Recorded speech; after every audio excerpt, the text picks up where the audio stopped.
Now we have Connor Stetzel. Connor, senior year for you, it's kind of coming full circle. Yeah. I mean, for you, it's kind of you played and you really started to earn that playing time. You put that work in. For you, what about this season are you looking forward to most? Just getting more playing time and just playing with my brothers. And for you, like you said, you maybe not had the playing time, but when you came in, you make the most of those minutes because you play hard. You play 100-mile-an-hour every single time. For people who maybe don't see the minutes all the time, what's it like to keep that mentality to say, hey, I got to be ready at all times? You just got to remember you got to have effort in practice and during the game. Can't take any plays off because coaches are watching always. So for you and your playing time here at Triton, 4 years, it's kind of like you said, it's senior year. You got to think of some stuff here. What's been the most rewarding part about playing at Triton in front of everybody here? I think just keeping me accountable, making sure I'm making the right decisions, and just keep giving me something to do in the weight room, just working hard, just learn how to work hard. And we'll learn how to work hard. We'll talk about the youth camp. Those kids that came out the other day, you were here obviously teaching them how to do stuff. What kind of thing for those kids that they need to do to work hard? Just stay focused during practice, just listen to your coaches because they know what they're talking about, and just try to learn as much as you can while you're out here. So you're one of the leaders on the leadership council. That's something that was new this year. For you, let's explain this process. What is your role with it, and explain what you do with your role? If we have any problems with the team, they go to us first, and then they go to Whitaker. We try to keep a bunch of stuff off his plate, like little locker room issues, and we just deal with those before they get to him so he doesn't have to worry about them. And that really develops a bond between you guys, not so much of, coach has got to be the one holding you guys accountable and say, hey, don't be doing that. That's you guys kind of as a senior group really teaching the underclassmen so that continues to be infectious their whole way up through their high school career. What's it like to be part of that? It's the way we play. Absolutely. So like I said, what about Friday nights gets you all fired up before you get ready to walk out? We already had Whitaker being said as the guy that fires you up. What's another thing that might fire you up before he comes out here on Friday night? Just the opportunity to play and just fly around, hit some people, legalize violence. Now, see, that's what my son loved most. He gets home, he says he wants nothing to do with the ball. He just wants to hit everybody. Yeah. I mean, for you guys to get fired up, I have a little bit in mind. What came first, the chicken or the egg? Now think nothing about this. What came first? I think it's the chicken. And why do you think it's the chicken? Well, the chicken lays the egg. Or the egg. I mean, it had to check. I mean, it had to hatch too. So I mean, it's got to be one or the other, right? Yeah. So you're gonna go. It had to be the chicken first. Yeah, All right. All right. So he's gonna go with the chicken. With that being said, tune in this Friday night to watch these guys come out here and play hard out here for the Triton Trojans. Until next time, remember the Trojan way. I'm here with Vinny Prater, the two-time belly flop champion as of the football team party. Also won another thing we'll talk about here in just a minute. Vinny, junior season coming in. What are you looking forward to most before the season gets started? Running the ball. I loved running people over last year, and it was just tons of fun. We're going to have a great defense and a great line, and I just can't wait to win. And for you and your time playing here, okay, junior year, you're an upperclassman. You've obviously seen a lot of playing time the last 3 years. For you, what's been the most rewarding part about playing here at Triton? Being with everyone. I mean, having the feeling of actually being out on the field and being able to hold the ball every year has been a good feeling.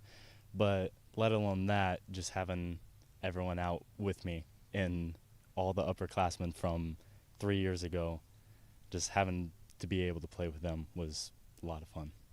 And this year, something new that the team has started to do is the leadership council. And granted, you're not one of those leaders on that deal, but what's that like been for you to see that process and be part of that process this year? It actually works. Like, I've seen the freshmen over the years. Like, when I was first a freshman, our seniors were like not that motivating as they are this year, because they are getting taught how to just push us to be the best we can. And for you, you were out here. Obviously, you had to get my son corralled, so he actually came out onto the field the first night. What's it like to get to work the little kids, and how important is that for those little kids to learn those fundamentals at an early age?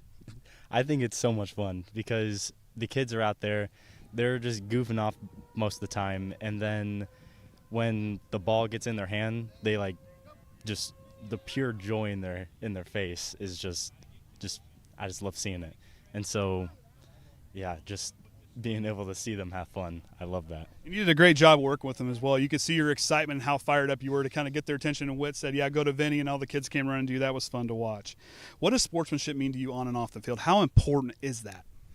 I think it's very important. I think it might be one of the most important things to be as a student athlete, because it's just like you just have a lot of responsibility to be able to be on the team, because there's just a lot of people looking at you. And yeah, with these younger kids watching, you got to set the right example too as well. So for you, like I said, the off-season work, how important is that? How important is to always be putting that work in even when no one's watching? How important is that to make sure you get some playing time out here on the Friday nights? It's very important, because when it's the time that people don't see is the best time to be out and to like feel alive, because that's just you. It can be you, your friend, maybe an extra friend, but that's the best time to be able to go out and improve, because you know other people aren't doing that. And for you on Friday night, before you walk out here, you obviously get all strapped up. You do your warm-ups. You guys come out before you make your run out. What's that thing that is that switch for you to flip that just puts you in a complete game on and fires you up? Music. If you see me in the halls, I have a big ol' just headset on my head all day, because I love listening to music. And when it comes to game day, right when school ends, the headphones are on. I'm still laughing at the jokes my friends are making, but I'm locked in, and I listen to the Undertaker theme song, the one he would walk out to, the Stone Cold Steve Austin theme song, that's a good one, and the Spider-Man 3 theme song. Okay, there you go. It just gets me in the mood. And then after games, it's still music, and I'll listen to Country Roads for my coach from junior high, Jason Limler. All right. So we go back and we talk about the event. He won the belly flop, back-to-back champion, and now you got to defend that next year. Yeah. But you won another one, which is probably the funniest thing I think I've ever seen. 4 young men all dressed up in shark. We had 2 blue ones, a gray one, and a pink one. And then I'm glad none of them were quarterbacks, because not a one of you could hit it in the little circle where you had to throw. But for you, and how important was it for you to be the fastest shark out there that day? It was it was very important, because I was leading my grade out. We were spinning around chairs. I fell over during the first chair, picked it up, spun around, went through zigzags, spun around another chair, and then for 5 minutes we could not throw the ball into just a tiny hole, and there were multiple holes too. Well, things got chippy though when the balls kept coming back. You were knocking people were pushing one another trying to get a hold of that ball. But you guys had a great time. That was a lot of fun to watch you guys do that. Good luck this upcoming season, and play hard. Yeah. And until next time, remember the Trojan way.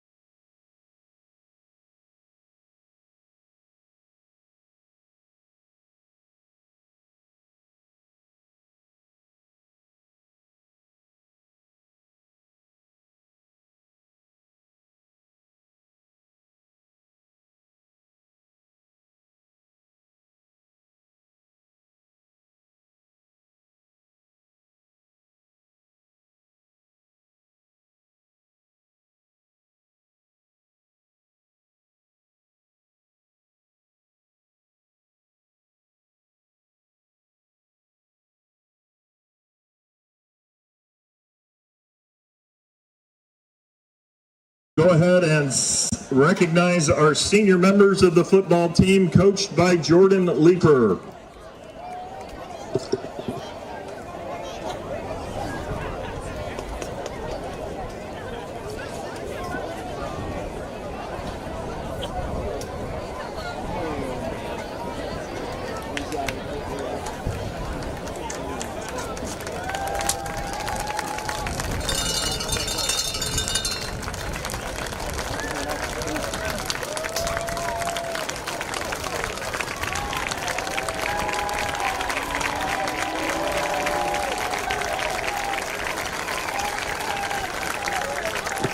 All right, here we go for our seniors. First off is Carson Anderson, son of Todd Anderson and Michelle Miura.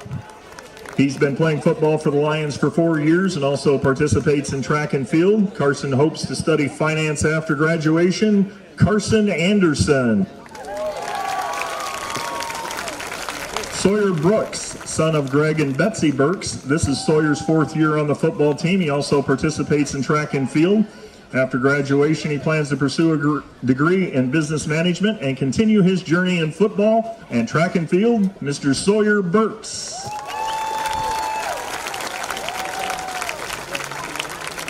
Tyrus Graverson, son of Marty and Mindy Graverson. Tyrus has been representing Bremen Lion football for 4 years and also plays basketball and runs track. Tyrus is still working on his plans after graduation. Number 9, Tyrus Graverson.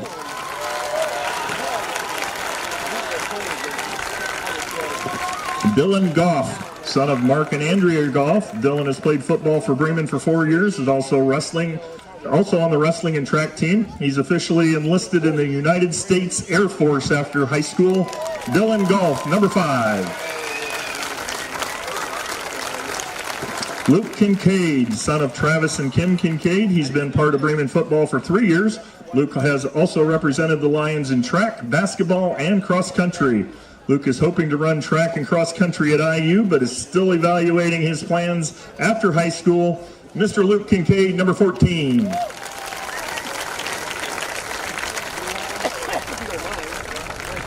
Silas Ladig, son of Joel and Kendra Ladig. Silas is a 4-year member of Bremen football. He also plays basketball and baseball for the Lions. After graduation, he plans to attend Indiana Wesleyan University to study finance. QB1, number 12, Silas Ladig.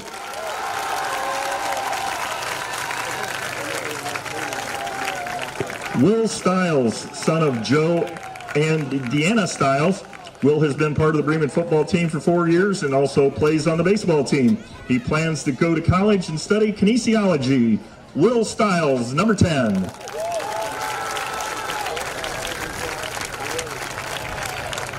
Brady Weldy, son of Eric and Tracy Weldy. This is Brady's 4th year on the football team and also plays baseball. After graduation, he plans to enter the workforce in construction. Number 56, Brady Weldy. Noah Wildauer, son of Mark and Heidi Wildauer. Noah has played football for all 4 years. In addition to football, Noah plays basketball and baseball. He plans to go to college and pursue a degree in the medical field. Number 84, Noah Wildauer.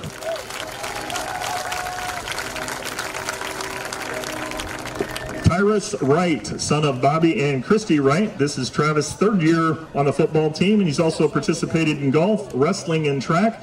After graduation, Travis plans to join the Air Force. Number 7, Travis Wright.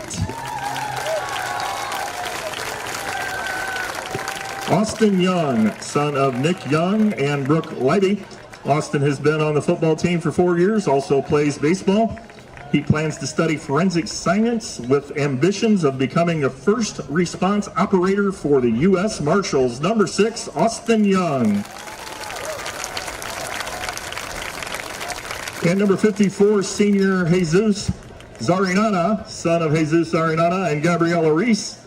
Jesus has been a member of the football team for 4 years. After graduation, he plans to get a cybersecurity degree and join the police force. Jesus Zarinana.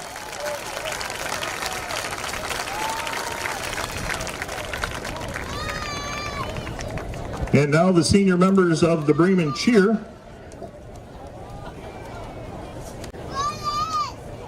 Coached by Tashara Blair and Melissa Mason. Alexis Corwin, daughter of Stephen and Samantha Zimmer. Alexis has cheered on for Bremen for 4 years and also participates in basketball cheer. She plans to go to either IUSB or Bethel for Earth Childhood Education. Alexis Corwin. Peyton Grounds, daughter of Richard Grounds and Chanel Jimenez. Peyton has been part of the cheer team for 4 years and also cheers on our basketball programs. After graduation, Peyton plans to attend college and major in education. Senior Peyton Grounds. Let's hear it one more time for all of our senior football and cheer members. Also, thanks to you parents and families for your continued support throughout their high school career. Couldn't have done it without you, parents.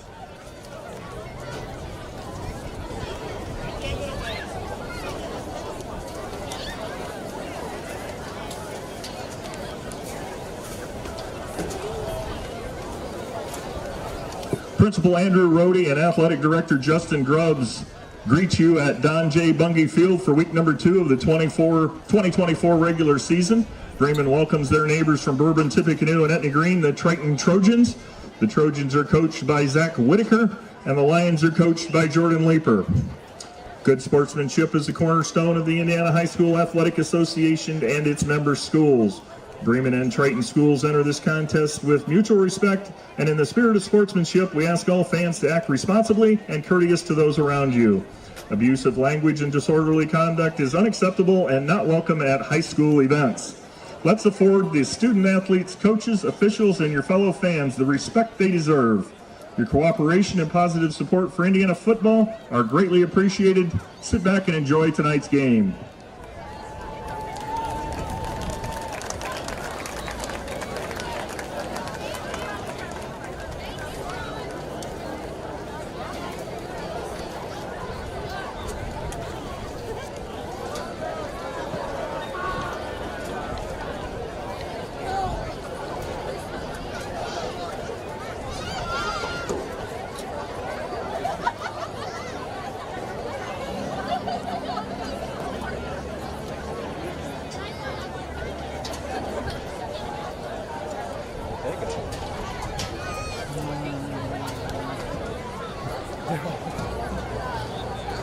I guess I'm getting the run out.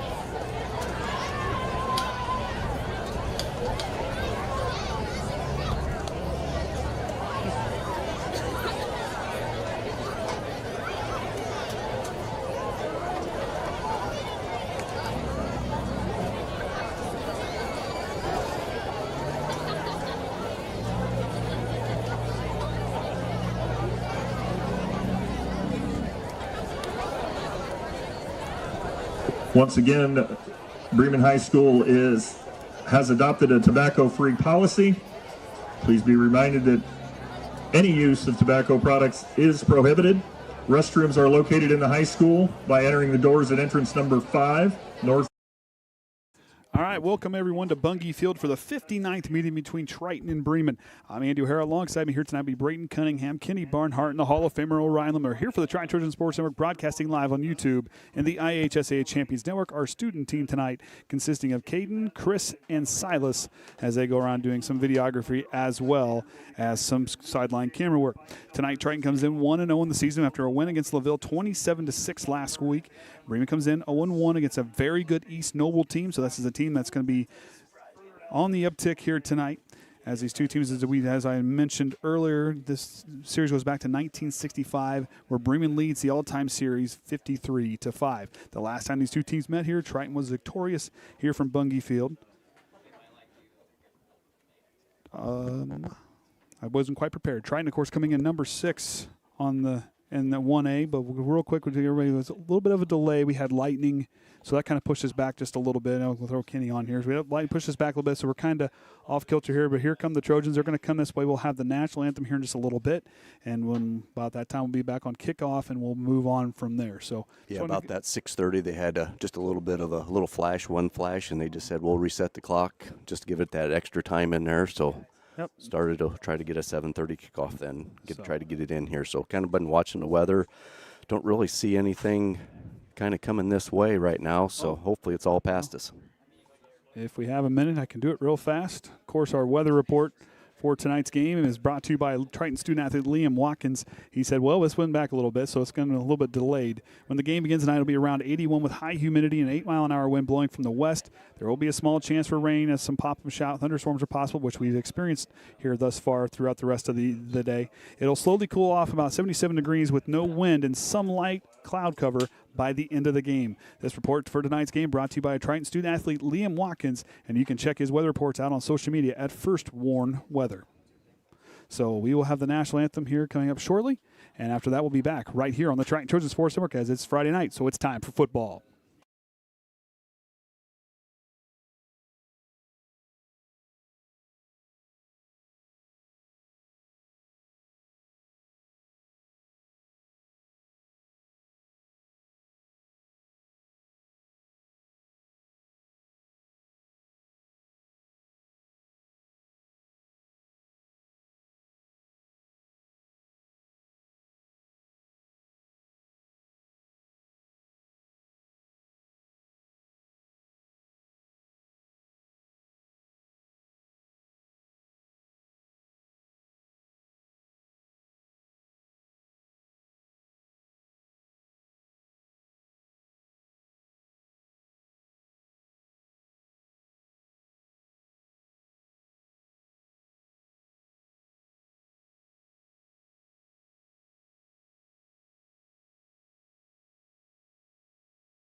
Ladies and gentlemen, would you please rise if you are able? Gentlemen, remove your hats as we honor America with the singing of our national anthem performed by Callie Rose Foster.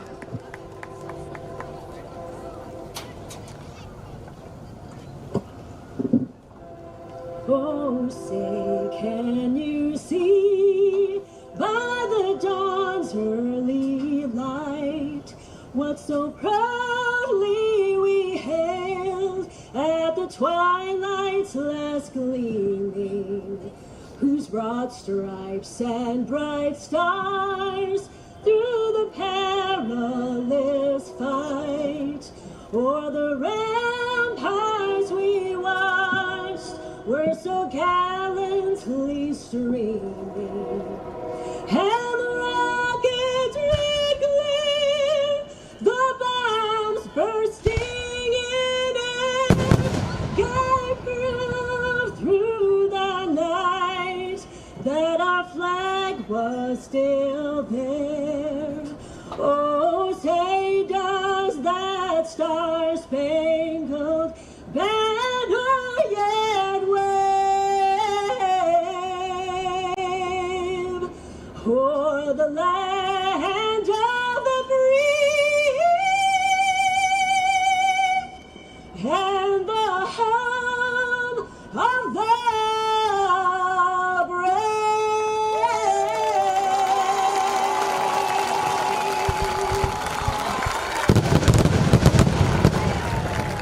Best in the business, Callie Rose Foster.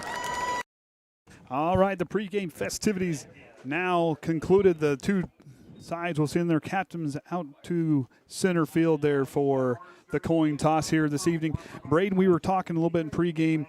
Tonight, Triton's going to have to do everything they can to not give Bremen the ball on offense. I completely agree. We're going to have to hold it for as long as possible and drive it all the way down the field. And that's just a credit to how good this Bremen offense is. There's a lot of things they do well. They throw the ball well. I mean, they really utilize every square inch of the field, but then at the same time, we're a team known for throwing the ball. They run the ball extremely well.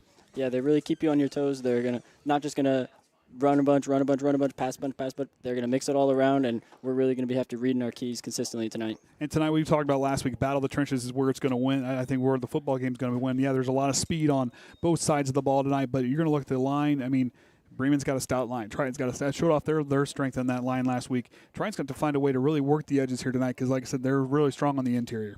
Yeah, it's going to be a big battle tonight, and yeah, if we can get outside, get our speed out there, get that grass along the sideline, we're going to see a great game tonight. Of course, appreciate everybody kind of hanging around here as we kind of had to get the weather out of the way, hopefully to behave itself the rest of the evening. We won't have to worry about anything. Real quick, while we have a minute, we want to have a Triton Blue Slam volleyball fundraiser featuring Tom's Tasty Taters. It'll be on Saturday, September 14th in the Triton High School parking lot from 10 until 2. And the meal is to include a walleye fish sandwich, half order, taters, and water. The ticket price is $15. Desserts are available upon donation while picking up your meal, and all proceeds will benefit the Triton Varsity Volleyball program. So the captains shake hands. Braden, you played in this game. You want to talk about a game that's got a lot of animosity. Yes, Bremen is kind of it's hard to say it's a rivalry, but it's a neighboring, really tight game to kind of because like Bremen's always owned this battle between these two teams. Yeah, we always call it the Battle of 331. Yep. Not always necessarily rivalry, but, I mean, last time I came out here, we upset them on their own field, and they're going to try to do the same thing tonight, but Bremen's not going to want to let them do that. And Bremen, they're going to remember that game from a couple of years ago. Of course, Cole Shively and Anthony Shue went crazy in that game, and Riley Wood and you yourself, it was all kind of just a group effort. Played really good football that night. Triton's going to do the same here tonight. We got to play match them pound for pound. I completely agree. We're going to have to be playing some of our best football. I know it's only week 2, but we got to come out and play some of our best football if we're going to see the win tonight. So Triton's going to return the football as Vinny Prater, Jaden Overmeyer, and Dante Workman be the 3 returners back deep to return. And Bremen will send their kick team out. Tyrus Graverson will be the kicker, and of course that young man can do it all. He can run, catch, just about do anything out there with the football. Graverson, very good athlete out there for this Bremen team. Just like you like to call a term a lot, a Swiss Army knife, he embodies that term to the full extent. I'm pretty sure his picture's next to that in the dictionary. I would think it's no better person to put it next to. So Graverson gets set. The 59th meeting between these two teams all time. All your starters on offense after this. Graverson gets it underway. Nice deep kick, pushing it to the right side. Vinny Prater's going to take it on inside the 5 at the 4, and he'll take off and have some speed up the left side. He's got a blocker, and he'll hit contact right there just past the 20, and Bremen puts up a wall, and forward progress will stop him at the 22-yard line is where the offense will lead out. Of course, Triton's offense out there leading them away is Ben McFarland at the quarterback position with Vinny Prater and Jaden Overmeyer in the backfield. The line tonight consisting of Zach Rinsberger, Esai Lindler, Preston Brookins, Cohen Staten, and Maddox Denny. The tight end, Wayne Reichert, the wingback, and Isaac Quintana. And, of course, Dynamite Dante Workman on the outside for the receiving corps. First down and 10 from their own 22. Triton's first drive. McFarland goes under center, split backfield. 4 down lineman for the Lions. Quickly swings out to Workman. Workman's got some space at the far sideline and a nice little pitch and catch. A good gain there on first down. Good job for Isaac Quintana just to go get out there on that cornerback, hold him up for a little bit, give Quintana some space. So second down and 7, 3 yards after the catch there. We'll get the starters next time, trying to help. Apparently the huddle tablet went kaput. So huddle's not one to open. So it's back again, split backfield. They're gonna roll to the right side. McFarland leaves it over the middle, and it'll be intercepted there. I believe on there was Travis Wright with the interception, and Triton turns it over. Intercepted, number 7, Travis Wright, senior. You see him rolling out here. He's got some hands in his face. Kind of hard to see which check down he wants to go to. Couldn't quite make the decision in time. So Triton's first turnover on the season is an interception. Was the right idea to try to go out there and try to lead that receiver across. He's got to put a little bit more of that ball over there. And Travis Wright showing off some nice athleticism to elevate and bring that one down. Yeah, he saw Vinny there on that close check down, but he was hoping to get Wayne, get a little extra yards, but just didn't quite put enough air on the ball. Slating to work out of the shotgun here, 1st and 10 now from the Triton 29-yard line. Sends Graverson in motion. They're going to give it to him on the sweep play to the right side. He's going to find it. Here comes Gage Riffle, and Riffle trips him up, and company brings him down. I do believe that was Jade Overmeyer also on the tackle.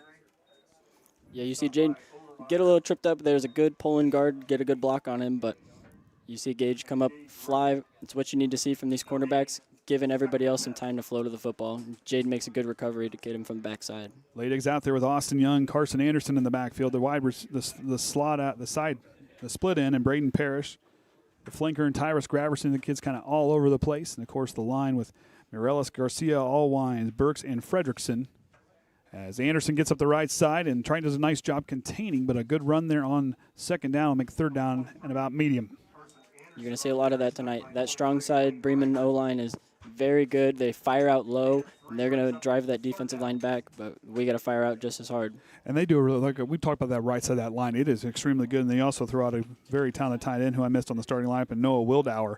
These guys can block up front, and they like to make contact. Yeah, they're also very good at getting that initial block at the O-line, but then also getting to the next level, which is going to create a lot of problems for Triton if we don't stop it. And we got some issues. There's a the play clock at this end is not staying with the other one at the other end, so timeout. They try to get the stuff figured out. I didn't touch anything. No, it's out there. Oh.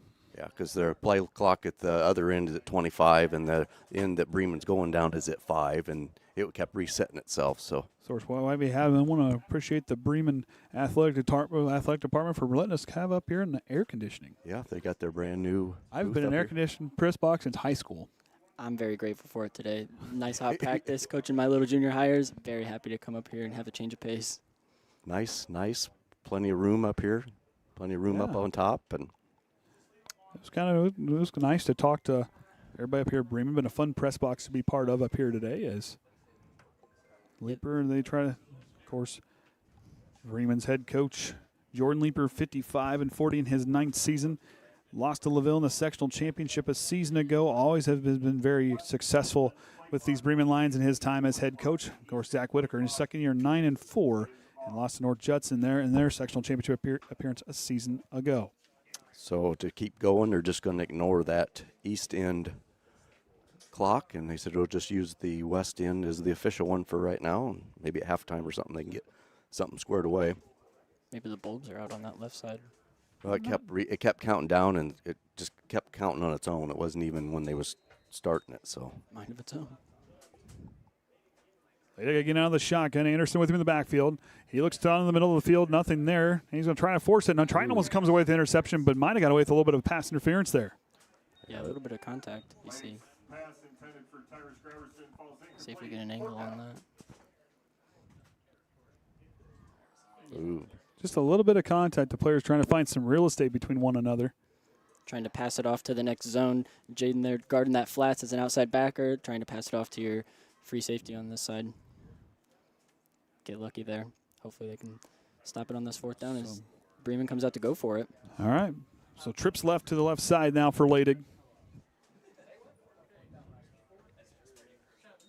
He goes back to throw. Here comes the pressure. Wayne Reicher's going to supply it. Leidig's going to have to get rid of it. Now he's just going to throw it away and almost gets it to Goff. Incomplete. Bremen wanting a flag on the play, and they'll turn it over on downs. Yeah, pretty close there, just on that run. You see that pressure from Wayne. I mean, we've seen a lot of that last week. Just coming from his backside. And then Vinny on the front side. Got to get it out. And Wayne Reicher, once the missile locks in, he knows where he's going. Oh, yeah. He puts his eyes on his target, and he's going. Dylan Goff just can't quite reel that ball in. Now Triton's going to try to take it the other way. So Triton, after their last drive, ending in an interception. We'll see if they can get things straightened out here on their second drive. And they'll start from their own 26 with 10:10 to go here in the first quarter. McFarland center, I formation in the backfield. Goes to Overmeyer. Overmeyer's going to try to drive through, and look at Jaden Overmeyer, the Jet, bowling his way through again. Absolutely, yeah. He follows right behind Zach Runsberger, filling on the starting spot today as we've seen Brady Shue go out in warm-ups. Hope Brady's okay. Last week, Jaden Overmeyer, 20 carries for 132 yards, averaging just over 6.5 yards a carry. 52 yards was his longest run. 2 touchdowns. Also had a punt return off of a block kick from Esai Limler last week against LaVille. Now try and get him go with a little more of a bunch formation. Second down. Now it goes to Vinny Prater. Vinny Prater gets some space, but a nice open. Oh, and a fumble at the end of the play there. I believe initially making the hit on defense was William Stiles. I say down by contact. William Stiles came in with a nice hit. Yeah, he just comes, tackles in, right head on ball. Yeah, we'll see that again. Get his hand in there, just pull. Triton luckily fell up, so now Triton's first third down attempt here. Got to make sure we're always covering 2 hands over that ball when we get through traffic. As I tell Jax, 3 points of contact, pal. Yeah. 3 points of contact. I told him it's non-negotiable. McFarland's going to go outside to Overmeyer. He's going to try to find some space, and Triton's going to have enough for a first down. Good hard run on that outside. Like we talked about pregame, we're going to need to see a lot of that because that middle, Bremen Lions do a very great job of clogging that up. Triton was very efficient on third down last week, 6-9 in that game against LaVille. Of course, the Bremen starters on defense have Morales, Garcia, Allwine, Burks, and Fredrickson. Fredrickson, Burks, Garcia, and Wildauer the line. The linebackers with Young, Stiles, and Wright. The 2 defensive backs on the corners are Braden Parrish and Luke Kincaid. And the safeties are Graverson and Wildauer. And Jay Normeyer is going to get popped in a hurry. I believe that was Wildauer in on the tackle. Yes, Noah Wildauer in on the tackle. Yeah, he was the first one and met by a couple more of his teammates to bring him down for sure. So I'll push him back about 1.5 yards, 2 yards. They said, we're not letting you come back this same side again. And this is at Triton. We talked to Coach Whitaker in the interview last week and how he talked about that next man up mentality. You kind of pulled a lot of guys in together, and that second wave really steps up. I agree, and that's why it's so important in practice. Whether you're in or not, you got to be watching and paying attention to your position so you know what to do if you have to jump in. 2 wide receivers out to the left as Vinny Prater's going to try to find some space on that left side. He'll get a few yards there on the carry. A nice gain on second down, bringing around third down and just a little longer than halfway. see him do a great job. I mean, he's almost facing contact right there at the line of scrimmage, but he just sees a little bit of room, and you see that little bit of acceleration. He just hits it and is able to pick up almost 4 yards right there. You know, you got to keep the stallion contained because once he gets out free, he's heading to the back 40 as quick as possible. I completely agree. That takeaway track speed. Well, we're getting a little bit of sun glare here in the press box, so of course, nice press box we're in this evening. we figured once we get past this starting rain, got through it, it should clear out for the evening. Split formation, and we're gonna get our first timeout as Triton will take their first timeout of the ball game. Maybe Whitaker didn't quite line like how we lined up, or just getting a little bit of water. Of course, scoreboard might be a little bit goofy with the light coming in. Yeah, so far it's good for us. Better than it has been since they did switch the scoreboard from the east to the west side, so it's not bathed in sun. So very nice scoreboard. Sure helps, though. Oh, I didn't even notice that until you pointed it out. Yeah, it used to be on that end. Yeah, it used to be at the east end. We always fought when the sun was shining on it, getting our camera to work on it. So we heard that they had one at the west end. So yeah, it's nice, bright, and working pretty good for us. So yeah, Triton there calling that timeout to get a regroup there. Must have just seen something that hey, let's take a little time right now and take advantage of something that they'd seen. All right, so the first time out of the books, 3rd down and 6. See what Whitaker drew up here on 3rd down. He's always got something in his back pocket to throw at him.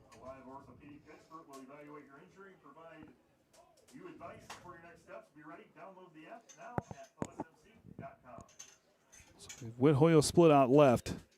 Workman here on the near side. Workman's going to go in motion. Going to go with the option play to the left, pitches out to and far from him. Somehow Workman comes up with it and saves it from Bremen taking over the football. So it'll be a loss on the play. They're going to call it incomplete. One thing that would pinch would be at least the signal was incomplete. Yeah, it looked like he had pitched it forward, so it should count as an incomplete pass, I believe. It's almost like a little jet. That's what it's going to be. So now Triton, I believe, is going to go back to punt, and that'll send Graverson back to return. No, he's up here. Shoot. Can't quite see the number. Can't tell. I think that's Goff back there to that's return. what I've seen. It looks like number 5. Overmeyer sends a high kick. Triton covering well. Here comes Vinny Prater down the field. It's going to bounce out about the 21, 22-yard line is where Bremen will set up for their second drive. Triton only punted one time last week. So the Lions will start in their own territory as the two teams still trying to get things in gear in this first quarter. And, of course, a little bit of a delay there in the first game. Kind of throws things off just a little bit, Braden. Yeah, it definitely throws off your timing. You get in this sort of system, and you're just expecting to be out there ready by 7 o'clock. So sitting in the locker room for a little bit longer. Yeah, because both teams were out here practicing or getting warmed up when the little bit of a flash, and then, hey, let's everybody head in. Yeah, luckily it was just that one little one. We haven't seen anything since. So Leidig's going to have 3 wide receivers to his left. Bremen looking to might possibly be aggressive here on this drive. Got in Triton territory. Turnover on downs the last time goes right to Austin Young, and the Triton defense staying tall there at the line and doesn't let him get through. Starters on that Triton defense will have Eastside Limler, Zach Rinsberger, and Vinny Prater along the defensive line with Cohen State and Colt Reynolds, Jaden Overmeyer, and Wayne Reichert as well out there. Mad Dog Maddox Denny also there along the line with Tanner Whithoyo and Gage Riffle, the 2 cornerbacks, Ben McFarland and Dante Workman, the 2 deep safeties. Great job by those 2 middle backers on Triton with Cohen State and Colton Reynolds, because they just didn't get caught up in that little muddle traffic, and they just both floated the ball well. Colton gets there first. Cohen could help take him back. Colton Reynolds, 10 tackles in the Week 1 win against LaVille. As Leidig, here comes the pressure, and it's going to be Wayne Reichert. The missile comes in and brings him down. Vinny Prater finished it off. Zach. Great job by them consistently showing that pressure like we saw last week. Here we get on the replay. Vinny at that DN, slips through. Jaden almost gets to him first, but yeah, Vinny on that blind side behind. Can't quite see him. You know, and Triton's got a lot of speed there on the ends that really do a nice job really containing. We saw that last week against Arnecki, where Arnecki was under duress a lot, where he had to step up in the pocket and make a lot of plays on outside the pocket. Yeah, he had to be mobile on his feet, moving around a lot, because we were not letting him get a clean pocket pass at all. Leidig out of the shotgun. Going to go the quick hitter over here on the near side to Anderson. Anderson's got some space. Anderson's got the first down. We got a flag here in the backfield. Anderson goes out of bounds. For right now, it's first down. Some dirty laundry on the field. May say otherwise. As the officials talk it over, get our first penalty of the game. Colton Reynolds motioning it's going to be on the Lions. And a holding call on Bremen. And to move it back after the big hitter there, moving the ball well. Kind of remove some of that momentum they have, but they've still been moving the ball well, so you're not fully lost. You know you can move it against them, so you're just going to keep out, try to do what you're doing. Anderson had 95 all-purpose yards last week, 95 yards on the ground. Leidig, 9 of 17 for 94 yards. Graverson had 4 catches for 62, and Parrish 3 for 36 last week in the game against East Noble. Third down and 19.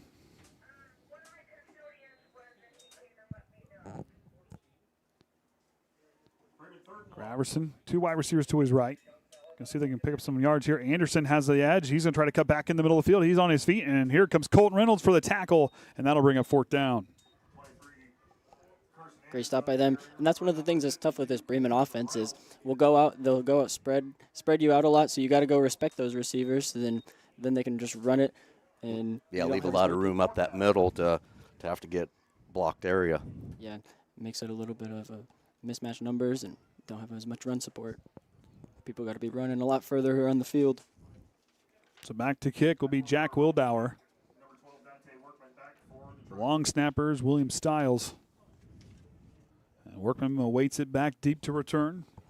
Of course, Triton special teams very good on the coverage last week. Almost get there again. It's a high kick.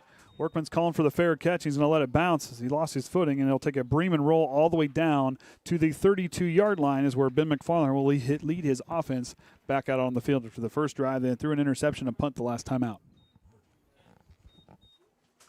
Yeah, a little bit of a back and forth we're seeing. Just nothing quite breaking out big plays, but each team is getting a little bit of chunks, getting that dust off from sitting in the locker room a little too long. Hopefully they can get something going here. I feel like I'm really loud in here. Maybe it's my headset. You're not too bad. Trying not to get too loud. Trying to turn my voice down just a little bit. At least in here, I feel like in here I'm loud. So Tanner Woodhoyle splits out to the left side. 1st and 10 now from their own 32. I formation. McFarland goes right up to Vinny Prater, and Prater gets brought down. A good gain there on 1st down, just moving the ball forward. Little chunks at a time. See William Stiles, the senior, number 10, first to get Vinny Prater right there, bring him down. And Prater had himself a week last week, 17 carries for 88 yards, averaging just over 5 yards a carry last week. Those 2 running backs were busy last week. Yeah, they're definitely starting their stat sheet off strong. Not that they look at that too carefully, but they're just unselfish, play for each other. And that's what Jaden Overmeyer said in his interview as the group just kind of played together. Now the Triton offensive line going to shift and reset. Bremen's going to try to get their 4-down line and reset. McFarland goes to Overmeyer. Overmeyer hits the hole in a hurry. Jukes moves, and he'll steps to the side, and he'll be now 1 yard shy. 3rd down and 1 coming up. Yeah, that was a nice, just threw him off a little bit here. You see a great job by this weak side. You just held up the blocks. It was a nice block by Rensberger, just kind of clearing the left side of that line out. Oh, they're giving him the 1st down? Looks like they are moving it. Oh. Okay, so they're going to give him a 1st down. Okie dokie. Well, it is 42, so yeah, it should be. Yeah, if they started at the 32. So yep. Okay. I'm up here, so. I can't see. I'm just watching the screen. Well. McFarland now going to go to Overmeyer. He'll hit again, and a nice bit of tackling up front as Brookins goes tumbling in the backfield. Like what I'm seeing. I believe Fredrickson in on the tackle there, I believe.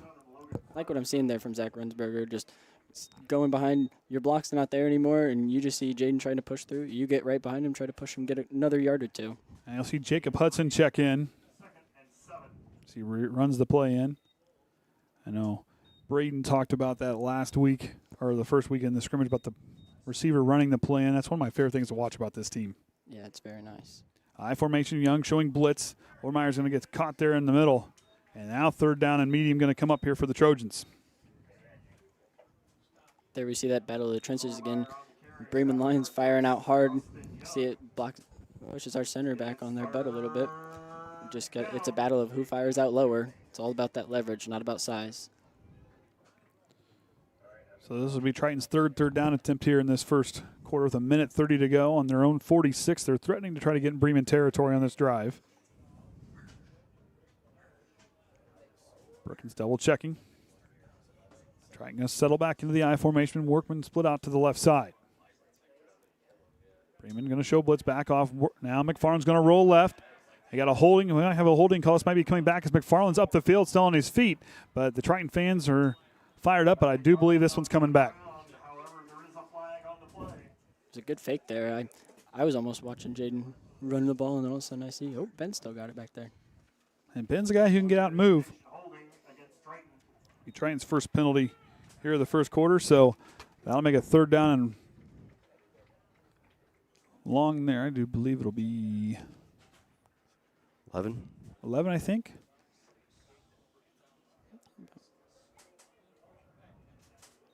Oh, okay. Oh, maybe it's 10 yards. 10 yards. We'll go 10.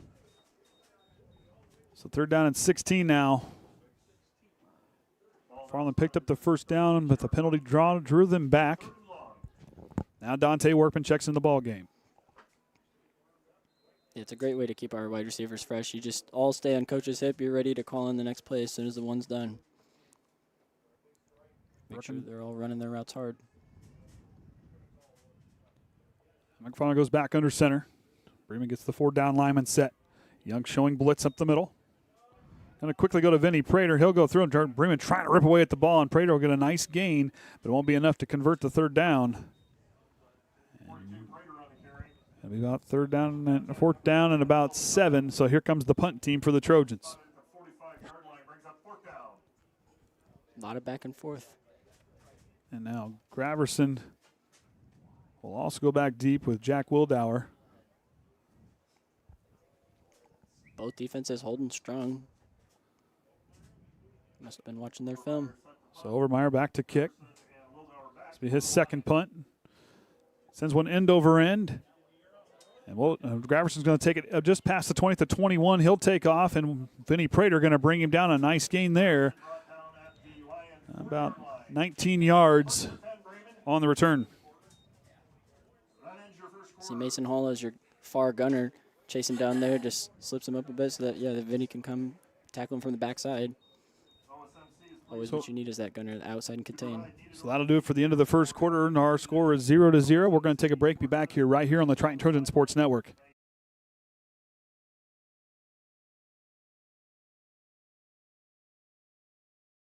At Indiana Farm Bureau Insurance, we're not just good at insurance. We're good at Matt's one-car, two-bedroom apartment with a home office/home gym insurance. We're good at Nick's SUV and farmhouse with a remodeled kitchen/art gallery insurance. And we're good at the Wilbur suburban home with the two-car garage/rehearsal space insurance. Have you seen my hockey socks? Have you checked your sock drawer? Start with Indiana Farm Bureau Insurance and stop knocking on wood.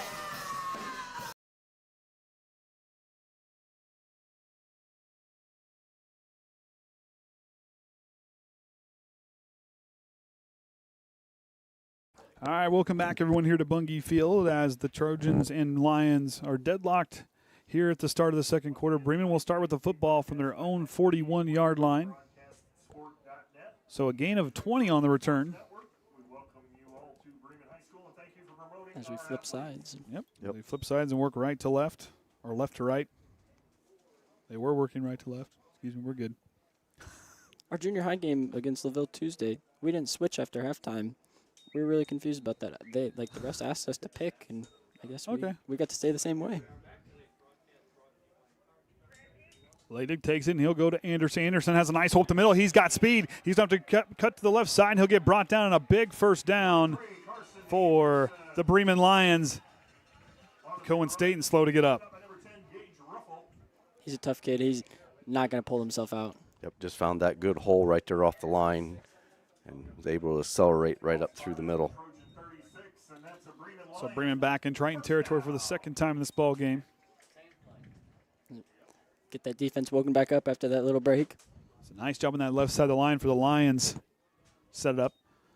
It goes right back to Anderson. He's going to go through, and Vinny Prater's going to drag him down from behind. That speed just getting into that backfield. There's a little bit of little darkness over that way. No, there was a brightness. Yes, quickly. I don't think it was a picture. Haven't seen a flash of a camera that big before. You haven't been around Trent. That's true. He does have some crazy camera technology. 2nd down and 9. Leda going to go under center. 2 wide receivers to his right. He's going to send Graverson in motion.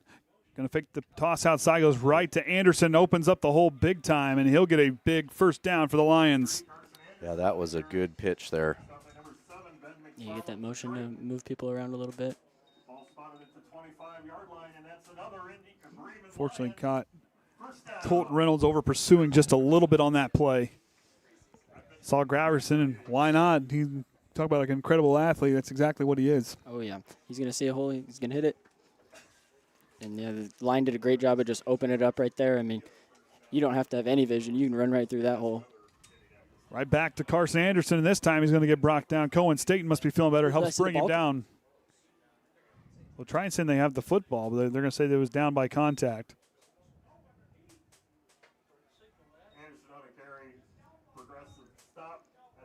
That's kind of close. But Cohen Staten in on that tackle. Obviously a completely different view than what I see up here. 2nd down and 10. Leda gets the call from coach. It's one thing I like about Triton is you let one big play happen or a little mistake come in an area, you're not letting it happen a second time in a row. They're just adjusting, flow into those gaps. Jack Wildauer out here to the near side. Leda goes right back up the middle, this time to Hunter Cannon. And Triton defense going to pick him up quickly and push him backwards. Triton really flying to the ball here on defense. Yeah, everybody's coming in as soon as they're reading run. That means exactly what I talked about. We need to be running our keys, reading our keys consistently every time. Seems like we're doing that very well so far. Everybody's flying to the football. So 3rd down and 10. Triton linebackers giving up that one big run. Really kind of dialed it in after that. Yeah, they These knew, last 2 plays. Knew they had to go extra hard to hold them on this. Cannon in the backfield. Leda goes back to throw. Looks to the right, and he's going to go work to his percussion back to the left side. He's going to try to take off and run, and trying to bring him down. Leda with a nice strong run there. He's going to be close to a first down. He might have it. I think he's got it. Not going down without a fight. What a run by Leydig. That was impressive. Don't give up. Yeah, you see him drop back. He sees that pressure, steps up in the pocket well, just tucks it and runs. Get drugged down by 2. Big hit by Colton and Cohen. Everybody's trying to pull him down. The Lions 3 first downs here on this drive. Converting on 3rd down there. 1st and 10 from the Triton 15-yard line. Bremen knocking on the door here in the red zone. Leydig out of the shotgun. Goes to, I believe that's Cannon. And in on the tackle is Jaden Overmeyer. Pulls him backwards. Cohen Staten also in there on the tackle as well. Just like I said, you let one big play happen, they're going extra hard. They're just not allowed to happen back-to-back. Same thing we've seen from Bremen Lions. When Triton had a decent little run, they made the adjustments and stopped it that very next time. It's been a very big battle of grit right here. 8:20 to go here in the first half. 2nd down and 10. They're going to work outside of the shotgun. Austin Young on his right hip. 3 wide receivers out to the left side for him. Goes right back to Austin Young. Young goes and hits the hole in a hurry, and I believe that would be, trying to see who that was. I believe that was Esai Limler in on the tackle. Yep. So another 3rd down here on this drive, converting on the other one they had a moment ago with a big run there by Silas Leydig.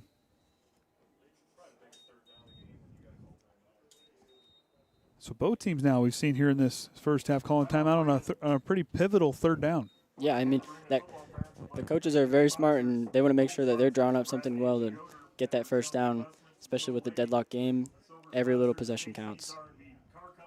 Having trouble with? No, I don't have it mapped because it's a graphic for the timeout, so I got to manually. Yeah, gotcha. Got to manually do it. So it's not like a basketball where there's 10 timeouts to worry about. You just a few. Just usually. a couple. There's just only a couple you have to handle. Yeah, I can never keep track of how many timeouts there are in basketball season. Oh, we do. Somehow we now mark it down on the page just to keep track. Yeah, I'll just keep saying words. So 3rd down and 9. And both these teams doing a nice job playing defense, really kind of containing the other side's offense, in my opinion. But Bremen doing a very nice job moving the ball here on this drive. Yeah, they've been pushing it down the field. Triton's not making it easy, but they're switching things up, keeping Triton on their toes, a little bit outside runs, a little bit inside. They've been marching it down to where they are now. 3rd down and 9. Lady's got 3 wide receivers split to his left. Nothing there on the short. He's going to have to throw it to the left side. It goes up, and Graverson's got it. It is a Bremen touchdown from 14 yards away. Wow, what a catch. What a throw by Leidig. Had a thrown against his body there, across his body on the left side.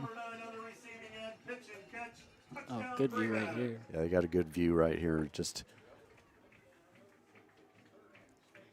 He stays in phase, but just makes a tremendous catch right there. And that was it. Just coming back to the football there was that's what you want to see when you're senior. Knowing situational awareness, where he's at, coming back to the football. Yeah, I mean, that's a throw that you got to come down with. I mean, got to contort your body, twist, turn, whatever you got to do to pull that down, get in the end zone. Does a great job. The 2 that were responsible for the touchdown now. Leidig to hold, Graverson to kick. Low snap. He'll still get it off, and he'll split it up there between the uprights. And Bremen takes a 7-0 lead on a nice drive there here in the second quarter. I can't believe he got that hold off. Do it again. No, usually they fireworks. Oh, there are no fireworks. Yeah, I was waiting for the boom. Oh. Huh. I mean, they did it in the... They did it for the national anthem, and usually normally we're used to it sitting in the stands over there, we get rocked. However, it did rain. Did they keep the powder dry? Because I do remember a college team that did not keep the powder dry one game. Yep. That is a fair point. It was. I'll never forget that. Was probably the. I wasn't as soaked as bad as I was the Triton Northfield game back in sectionals, the Mud Bowl years ago. Although the water was, I don't know if my shoes have been that soaked. No, I saw all the pictures of all of my teammates. Their muddy jerseys. You could barely read any of the numbers. That was a fun game because you had Trenton Kraft and I went there. We had to get a blanket so we could keep the rain off our legs, and we both in rain jackets, and talk about a game. But that would have been a fun one to call, the Mud Bowl. Would have been a fun one to play. Sad I missed out. Now Graverson to kick, had a nice kick to start the game.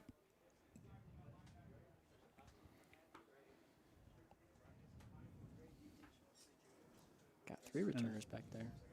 That's what we had there in that first time. Trying to only return 2 kicks last week. Somebody taking pictures. Oh, we're going to go with an onside kick, and Graverson's going to come up with it.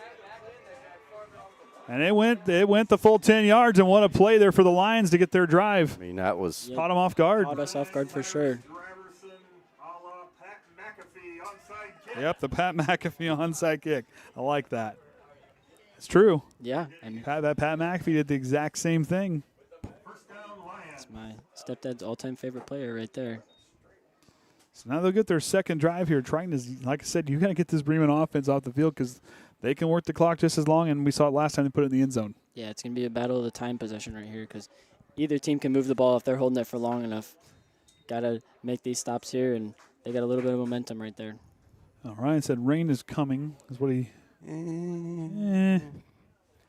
It's in the neighborhood. Kenny can check his radar when he has time. Big thing here, sudden change defense was just on there for a long time, but you just got to battle through and keep pushing. Got to stop them here. Got to break up that momentum. Now a timeout for Bremen. Coach Lieber did not like to see how his offense was lined up there.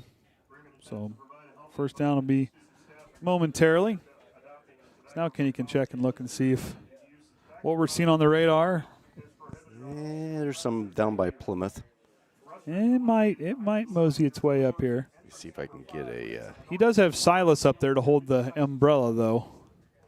Let's say it's blowing too hard. He's coming down here.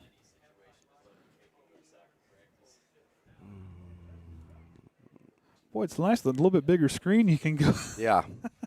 Go find a little bit quicker. So Bremen using their second timeout here in the half. Oh, Silas isn't up there, so no one to hold. He can get one of those. Well, no, they're busy. He can call Caden. All three of them are over there. He can make one of them leave their position. Yep, he got it. He did after I say that the three amigos were across the field. Now he's got them on camera, just conferencing about what we don't know.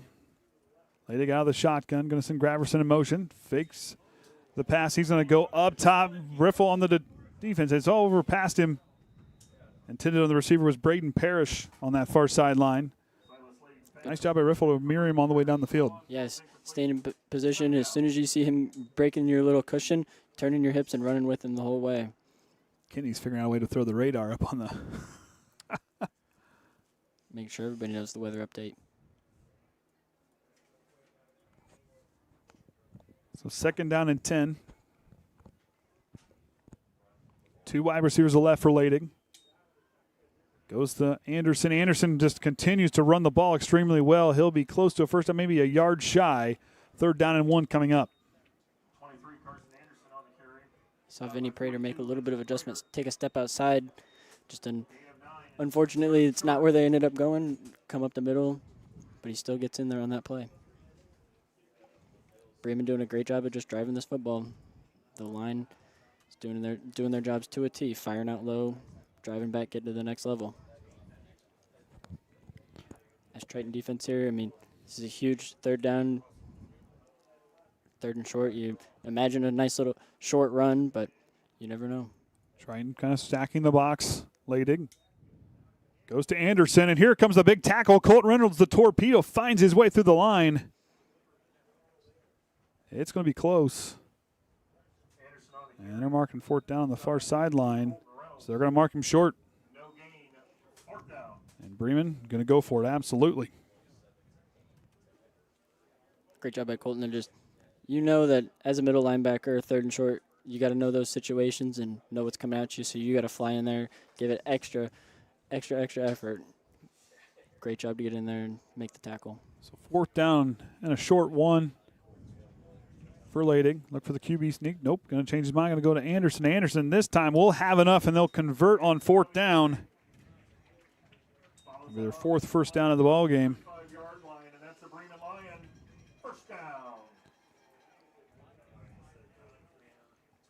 So just under 6 minutes to go here in the half. Triton defense just got to hold their head up, keep talking, keep firing out, and get a stop here. Hopefully get your offense back out on there. Hold this Bremen offense from being on the field too long. Now on the Triton 34-yard line. The Lions back to work with two wide receivers to the left. Anderson in the backfield. And keep feeding him. Yeah, absolutely. He's going to have another nice run up the middle. And Ben McFarland's going to bring him down about 8 yards there on the carry. Second down and 2 coming up. Great job by him to just follow his block. I mean, stay right on his hip.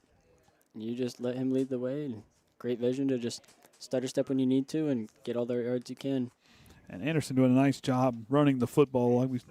Like I said, you watch him on film, very fast-nosed, very patient runner, knows his way through.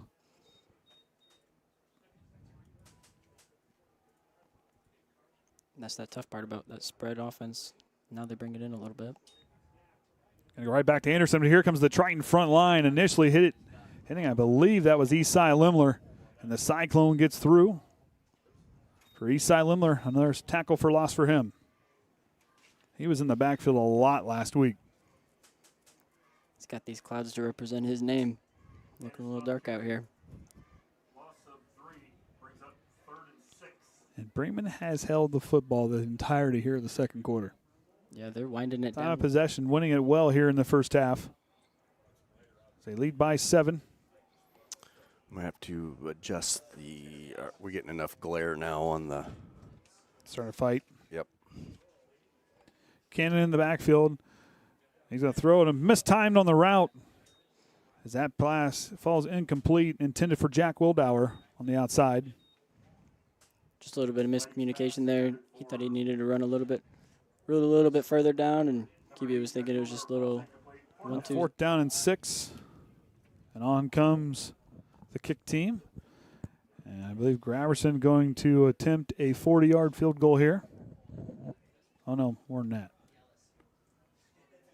A 47-yard field goal.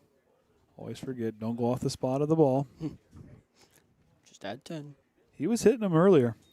Try it again here. Hailston, that kick won't quite straight enough. It doesn't quite have the distance. And that'll turn it over. Triton defense finally can get off the field, get your offense, start moving the ball the other way. So with 4 minutes to go here in the second quarter, Triton finally gets the football. So a nice job by Bremen to use that clock and keep them off the field and let that offense kind of go stale there. Yeah, they're not letting Triton even hold the ball to get a chance and just driving down, getting their little chunks. Triton holding them to a lot of third downs, but Bremen just able to convert a couple of those and keep extending so they can drive down that clock. So Triton will start from their own 20-yard line.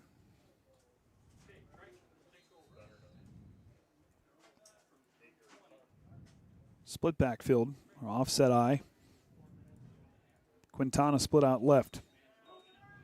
Going to go to Workman. Workman trying to find some space. Still up the field. Dante Workman still on his feet, and he'll give a nice game there on 1st down, about 5 yards. Bring up 2nd down and 5. Approximately. 2nd down and 4. See, that's why I said approximately. Yeah. Don't know for sure until they set it down.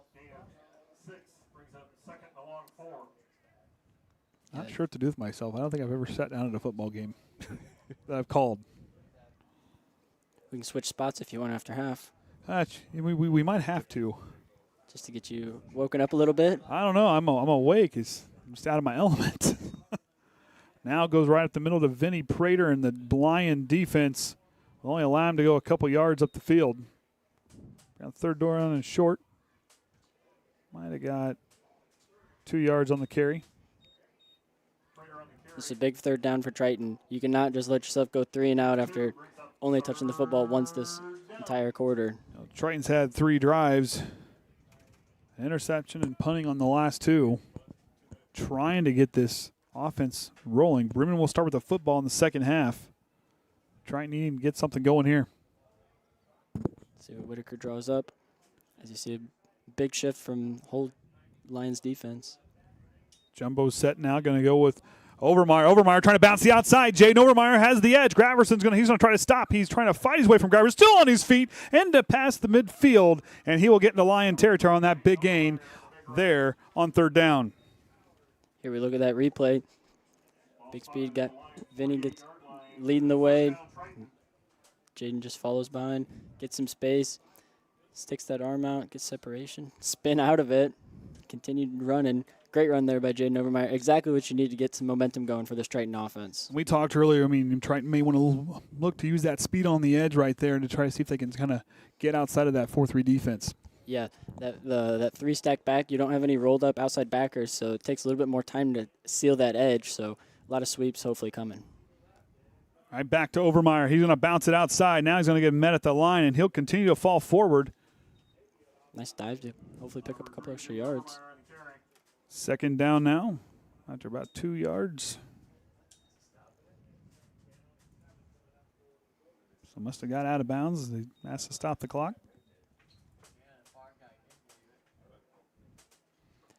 That's a great effort that Triton always gives. You're met at the line. You're doing everything you can to squeak out every extra inch. I'm not sure what's going on here. Say relay. Probably has to put more time on the clock is what we're guessing. 1:57 on. So they'll add 5 seconds. Just had a little bit of runoff before he was ruled out of bounds. Usually we're used to windows being open and things being loud. It's weird. We're at a football game and it's quiet. I'm just. The energy's not feeling the same for it. You're sitting, it's quiet. It's just. You're thrown all off. I'm throwing all off. Prater going to try to go outside, and what a play there by Graverson. He gets him in the backfield. I mean, he was sitting right there waiting for it. Nobody looked his way, and he just flies in right through. Just gets a free release on the way through. It's be Triton's 5th third down attempt, converting 2 here in the ball game. 3 first downs to their credit.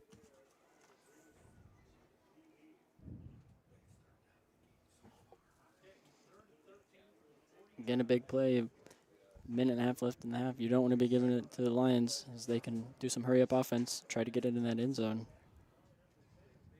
13 to go here on the play. McFarland airing it out long, and it's going to be intercepted again by the Lions down the field by Jack Wildauer. Elevates and brings it down. See here in the replay. Drops back. He's looking to his head receiver, Dante Workman, but just he's got 2 overhead. They know they didn't want to leave him wide open, and they just find the football. So Triton's 2nd turnover.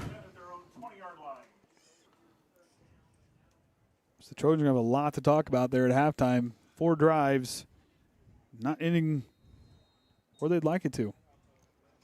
It's kind of a tough go. You know, Triton, this is a team that's capable of moving the ball. We saw Overmeyer move the ball really well. We'll see what adjustments have. I mean, Coach Whitaker, obviously an offensive guru down there. No, yeah. They'll definitely get it figured out, get some adjustments. He'll be asking the line what they're seeing up there in the front and get it figured out after this half, come out stronger. 3 down linemen for the Trojans as Lady goes back to throw. Here comes Wayne Reichert, and Reichert's going to knock the ball free. And I think Triton says they have it. Wait for the official. And they're going to give it to the Trojans on a forced fumble by Wayne Reichert. The missile strikes from the near side. I think we might have a good shot from this other angle. The 15-yard line. 1st and 10 Trojans. Got it over there. I thought he had it just. Nope. Not quite. Didn't quite see it close enough off that camera. Great side there. Wayne always coming in that backside. Quarterback just can't even see. Blows him up, and he didn't have the ball protected. Comes out, and Triton catches a break as they get it further downfield. The interception almost works in their favor. It's now 1st down and 10 from the 15, inside a minute to go. Now McFarland's going to go to Overmeyer. He's going to run right into the pile there and continues to move forward. It's about 4 yards on the game. See Triton timeout, yep. I believe they have 1 timeout remaining. Yep. Yeah. Look at that. Got to draw something up good here for a little bit of time that's remaining. Got to get some points on the board in the half, especially when you're giving it back to Bremen after half.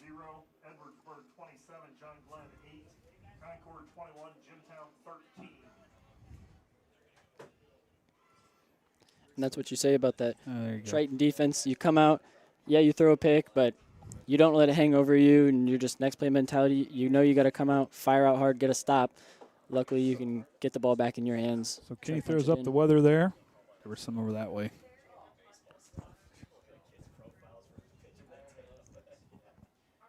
Yep.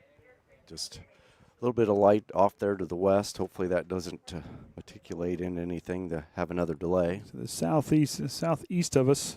Yeah, I think if it was at home, it might have been a little bit wet. It have been, yeah. It's back in Bourbon.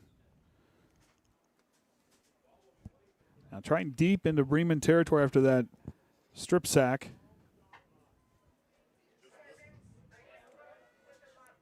Trying to get some points on the board. So 4 down linemen. McFarland split backfield.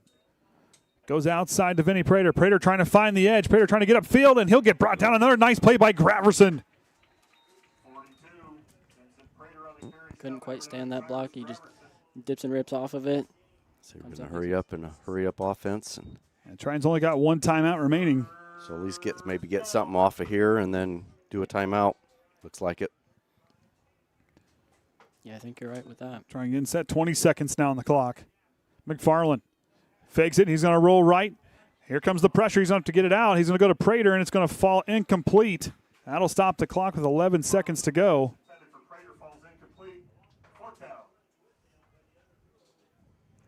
Send up the kicking unit. McFarland 2 passing attempts last. One passing play. He was 1 for 1 for 46 yards last week. Yeah, that one big shot they took at the beginning of second half. So Dante Workman now to kick. Riffle's going to hold.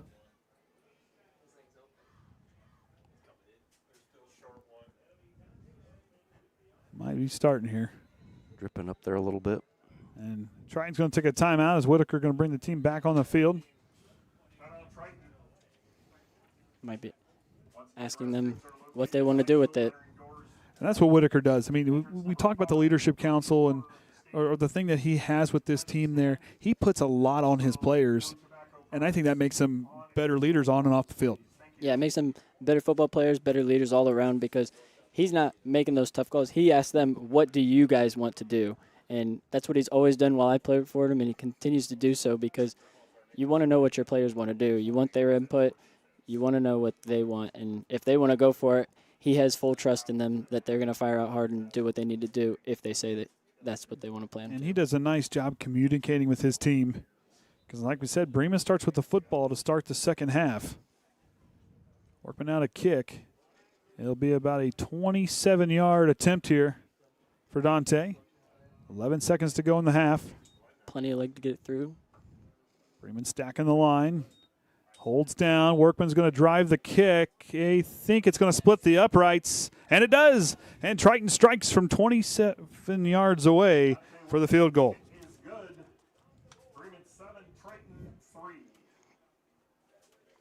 So Triton gets on the board before halftime. Bremen's with 5 seconds to go here in the second half, or the first half before the start of the second. Yep. At the end of the second quarter, whatever you want to go with. I'm off my game tonight. Maybe I'm all excited for tomorrow. Trying to get that set up a little bit. So Ryan's kind of showing a little bit of the weather down there, kind of towards Bremen, or no, towards Bourbon, up here in Bremen, looking down south and east of us. Yeah, see some rain coming off of those lights. It's actually 5.8 seconds. Having a little glare. Let's try to adjust that camera at halftime. Just round it up to 6. So now this will be the first time that Bremen has returned a kick here. Back deep to return will be Cannon, Bontrager, and Goff. Dante Workman has the leg to get it down there.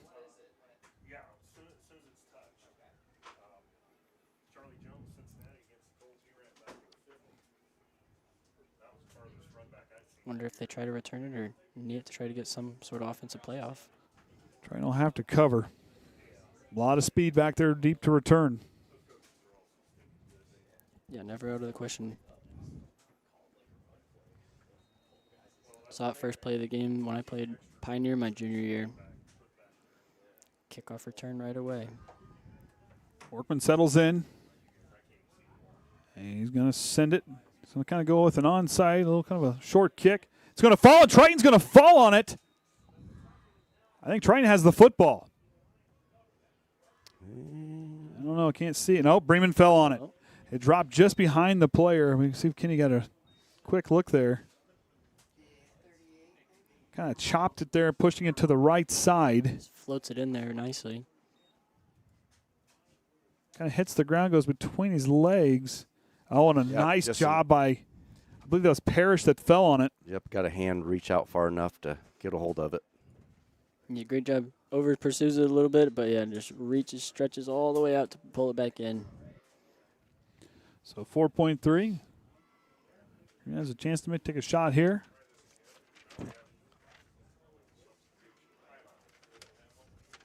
See good awareness there by the defensive backs on Triton, knowing they're taking a shot and gotta stay way back. Goes outside to grabber. Send on a block in the back here coming on Bremen was Austin Young. Going to get called for the flag.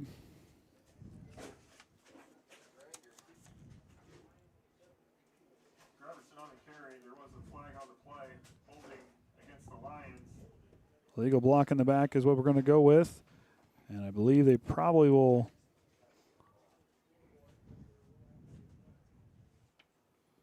And it'll be on Bremen. It's going to be decline.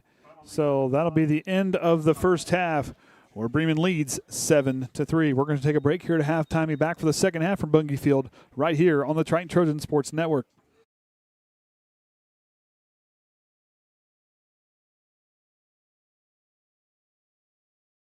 The IHSAA Student Advisory Committee is a group of 9 junior and 9 senior student athletes from across Indiana, nominated by their principals, who serve as a liaison between the IHSAA and the student athlete community. The SAC provides input and feedback to the IHSAA on a wide range of issues related to high school athletics. The SAC meets several times each year to receive hands-on leadership skills and to discuss issues related to high school athletics, including sportsmanship, safety, eligibility requirements, and the overall student-athlete experience. The committee also works to promote the values of high school athletics, such as teamwork, respect, and perseverance. The SAC organizes and participates in various community service and leadership activities throughout the year within their home communities and as ambassadors during IHSA state championship events, as well as planning and administering the annual Student Leadership Conference, where student athletes come from across the state to learn about leadership and teamwork. The IHSAA Student Advisory Committee plays an important role in representing the voice of student athletes in Indiana and helps to ensure that high school athletics in the state remain focused on promoting the well-being and development of all participants. The benefits of choosing a career in the union construction industry are truly limitless. Some of the things that I've worked on that I'm extremely proud of are some of the pipe racks that we just built for Eli Lilly. Yeah, there's a lot of different avenues to grow and to advance in your career. If you're a senior and college isn't for you, in the trades there's so many opportunities. You get to work with your hands, you get trained for free, and the options are unlimited. You can do so many different things with this career. It's 2 p.m. Saturday afternoon. You have 2 choices. Option 1, take 2 nanoseconds to reach over and put on your seatbelt. Or option 2, decide it's too much work for a Saturday and don't put on your seatbelt. As the seatbelt alarm continues to sing the song of its people, you roll your eyes. You're just going down the block, you'll be fine. You take a turn to the left and that's when you see it. Just wear your seatbelt. It's an easy way to save your own life. The Indiana Criminal Justice Institute wants to remind you that choices matter. Click it to live it. Hey, Indiana. Let's clear the air about vaping. Glue, rat poison, paint. We all know these products contain poisons like formaldehyde, arsenic, and lead. And these are just a few of the chemicals you'll find in e-cigarette vapor. Let's clear the air, Indiana. Don't puff this stuff. Visit don'tpuffthisstuff.com to join the fight and spread the word. At Indiana Farm Bureau Insurance, we're not just good at insurance. We're good at Matt's 1-car, 2-bedroom apartment with a home office/home gym insurance. We're good at Nick's SUV and farmhouse with a remodeled kitchen/art gallery insurance. And we're good at the Wilbur suburban home with the 2-car garage/rehearsal space insurance. Have you seen my hockey socks? Have you checked your sock drawer? Start with Indiana Farm Bureau Insurance and stop knocking on wood. Becoming a licensed sports official is a great way to make a positive difference in the community and support the over 160,000 Indiana student athletes that participate across 22 IHSAA sports. Sports officiating allows you to stay connected to the game, become a role model for our young student athletes, earn extra money, and support the patrons and communities of our IHSAA member schools. To learn more about becoming a licensed IHSAA official, text OFFICIAL to 317-943-9030.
You have the field for your football halftime performance.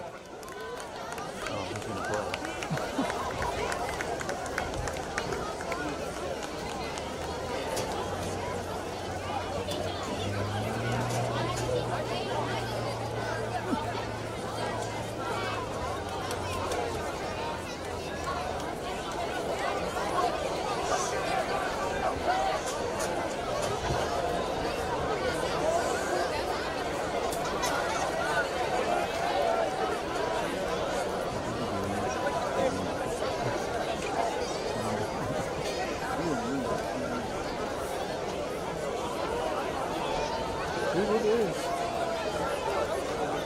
I think those are more bugs. It's falling down.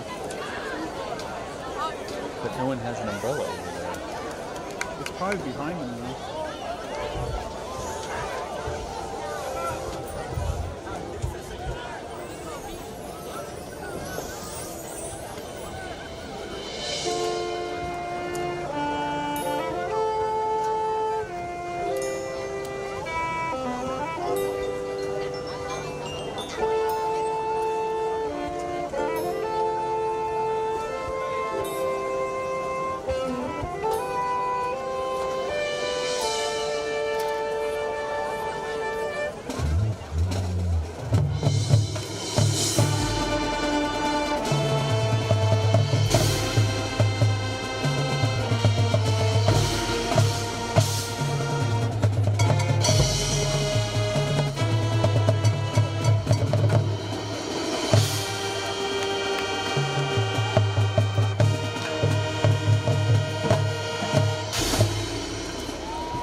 Ladies and gentlemen, the Emerald Alliance Bremen Marching Band.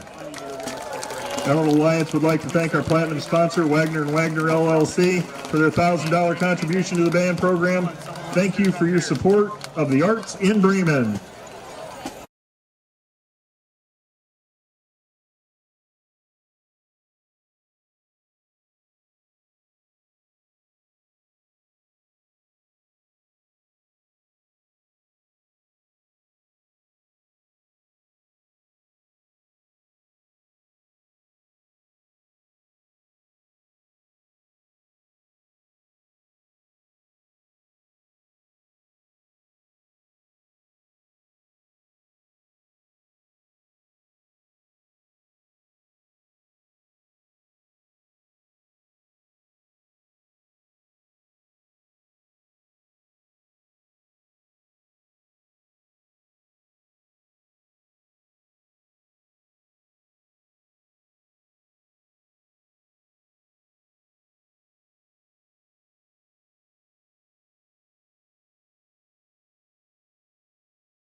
All right, welcome back, everyone, here to Bungie Field as Bremen leads 7-3 here at the start of the second half.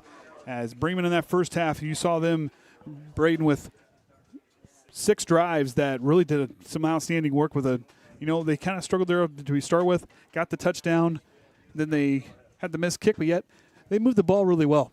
Yeah, we saw a lot of back and forth to start. Both defenses holding very strong, but then, you see Bremen just holding the ball for a lot of time. That time of possession, very important in this game, as they held it almost the entire second quarter to about 4 minutes left once they finally punched it into the end zone. And then Triton finally got a look at it, didn't quite get it going, get a good stop, and then finally put some points on the end of the half. And, for Triton in that first half, got to figure out what's going on. They got to find a way to get an identity going on offense. I mean, they're moving the ball well with some of their speed guys on the outside, but they got to be more consistent. Obviously, no Brady Shoe out there at tackle is really kind of hurting them just a little bit there. The quick adjustment, as unfortunately Brady got banged up there in pregame. But this team has got to find a way. Whatever they're doing on defense, they got to figure out a way to get that be contagious and start doing that on offense. Yeah, I agree. They're stopping them very well, making Bremen hold that ball as long as they did. That's credible to this Triton defense, is they're holding them to third downs, even fourth downs, plenty of times, making them really earn it and trot their way down. There we okay. Get the lights off. Now I can see the field. I didn't want to be the one to turn stuff off. So. Yeah, now I can see what's happening. Okay, here. now we're good. It's going to help this out a lot too.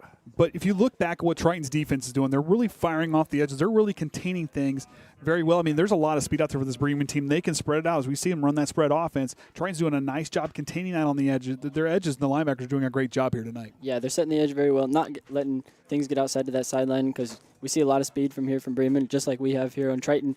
Get outside a couple times and see a couple big plays happen. But, yeah, we just have to have a little bit more consistency, firing off the ball a little bit quicker, and drive these Bremen Lions back.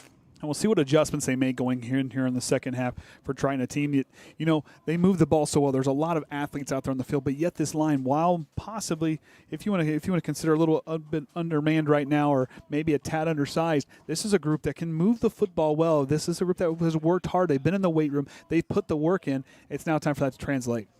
Yeah, we saw the great. Turning lights on and off. Okay. We saw the great running last week. We know what they can do with these lead blocks and opening up holes. Great vision between Vinny and Jaden. Okay. Find the gaps. We can fire out. We just have to get something going. Stay a little consistent. We've seen big plays here and there, but yeah, we got to have consistent drive down the field, and we can't let Bremen hold the football as long as they did. And like I said, and Triton has got a lot. We talked about in the pregame. You've got to take the ball out of Bremen's hands. You can't let them, because they can drain the clock. They're in no hurry because they know they can move the football, and they can break off those chunk plays. Leidig does a nice job back there, and then the quarterback position, we saw him break out. He had an amazing run there in the second quarter to get on a third down play that looked like it was over, and he found his way through. I mean, this is a group that knows they can move the chains. Yeah, he's got that size, says here 6'1", 215. I mean, I totally believe it. He's got that size there to just run. He's built like a running back, so he can just tuck it, run. He had plenty of Triton people trying to drag him down. It took a bunch of them, but we finally got him, and they have a lot of threats here on both sides of the field. Now, I always say it comes down to how bad do you want it? I mean, to quote Ron Brown, how bad do you want the fruit snacks and the juice boxes at the end of the game? Yeah, you really want those snacks with a W on your name. And we're going to come out here, and Triton, you're kicking off to Bremen again. You're giving it in their hands, but we got to get them a 3-and-out situation, get us some offense going. So Triton will kick. Dante Workman's going to handle those duties, and Bremen will send back. All three of Cannon, Bontrager, and Goff will all go back deep to return.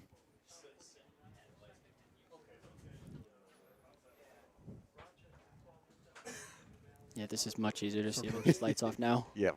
I can see numbers for who's tackling, give people their due diligence and their credit. So this will be the last of Triton's non-conference games here this season against Bremen here, and then it'll all be Hoosier North the rest of the way out. This is Triton's only game this season against a non-1A team. Yeah.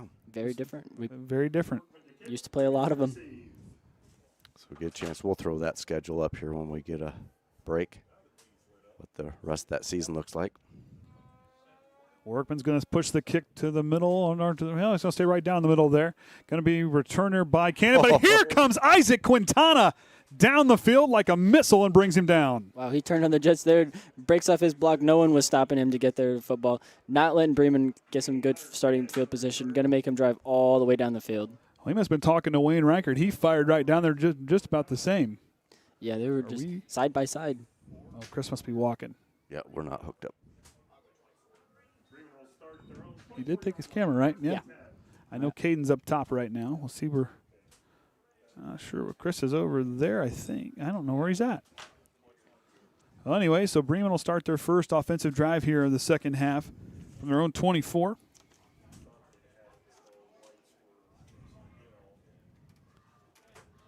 They dig out the shotgun.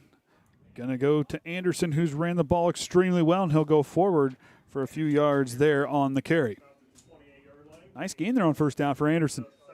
Yeah, great way to start off that offensive drive. Get a good block, see a good hole, fire through it. You know, when Triton's got a lot of three guys along that line, very strong, very quick. Yeah, they've been causing a lot of trouble. We're seeing some rushing off the edge and not letting them get a clean pocket and not a lot of time. Got to keep giving them that pressure. Going to go with a bunch formation for the Lions. Right back to Anderson, and Triton clogs the lane, and in initially is Colt Reynolds on the tackle. I believe also finishing it off was Wayne Reichert as well. Great job by Colton to stay patient there on that backside gap because, yeah, you see a little bit of misdirection. Come in one direction, plants, cuts back into that gap. Got to stay home to get those backside gaps. It's most important. I see, Chris. Yep. Got view from the other side now. I had to go up and hold the umbrella for Orion during halftime. So a bunch trips formation here to the near side. Going to go right back. I believe Austin Young on the carry now, and the fullback finds a way to bounce to the outside. He's got the edge, and Wayne Reichert going to knock him out of bounds. Yeah, you see him get caught up. Nobody can really see where it goes. It's stuck in some muddle. Manages to stay on his feet, bounces it back outside. And what comes down to there is you kind of see those Triton players, they thinking he was down, kind of went back on their heels there and not preparing that he could bounce to the outside. And Young has a lot of speed in that fullback position. Yeah, you got to be looking all around to that football, making sure that he's on the ground and you're hearing that whistle. Otherwise, that play is still going. Coach Stewart not happy with that one from his defense now as Bremen with a fresh set of downs from their own 49-yard line. Three wide receivers bunch. Looks like they're going to go with the pump fake. He's going to roll left and going to throw it up out of bounds or away from the defenders. And complete, I believe, intended for Dylan Goff on the outside. That consistent pressure by Vinny Prater and Wayne Reichert. See him about every time any team's gone to a pass these past two games they've played. They do a great job of getting off those blocks. You know, trying with that 3-4 defense, those outside linebackers definitely have, while maybe now don't have the size, they have the speed as edge rushers to really set the edge and really bring that pressure and collapse that pocket. Yeah, it's all about how fast you're attacking that edge because not even giving them a chance to get on a block and you just shut them off you with that strength that you know they have. Right back to Anderson. He's going to bounce to the left side, comes back in, and here comes Ben McFarland and company. I believe on the tackle. I believe Dante Workman on the tackle. Something you really need for that run support. Two downhill safeties willing to make plays. I like to call them glorified linebackers that just have to do a little bit of pass coverage. You know, every safety that I grew up idolizing, of course, my favorite all-time safety was Steve Atwater. He was always in the box and making plays everywhere. Him and John Lynch. Eunice used to call me Bob Sanders back in the day. Oh, he's a good one, too. Ed Reed. There's a bunch of good safeties we grew up with. Leidig now going to go right back to Anderson. He's going to try to find some space in the middle. He'll bounce it up, and he'll get a nice gain there on third down, but it won't be enough, and fourth down will be coming up here. See what Bremen does.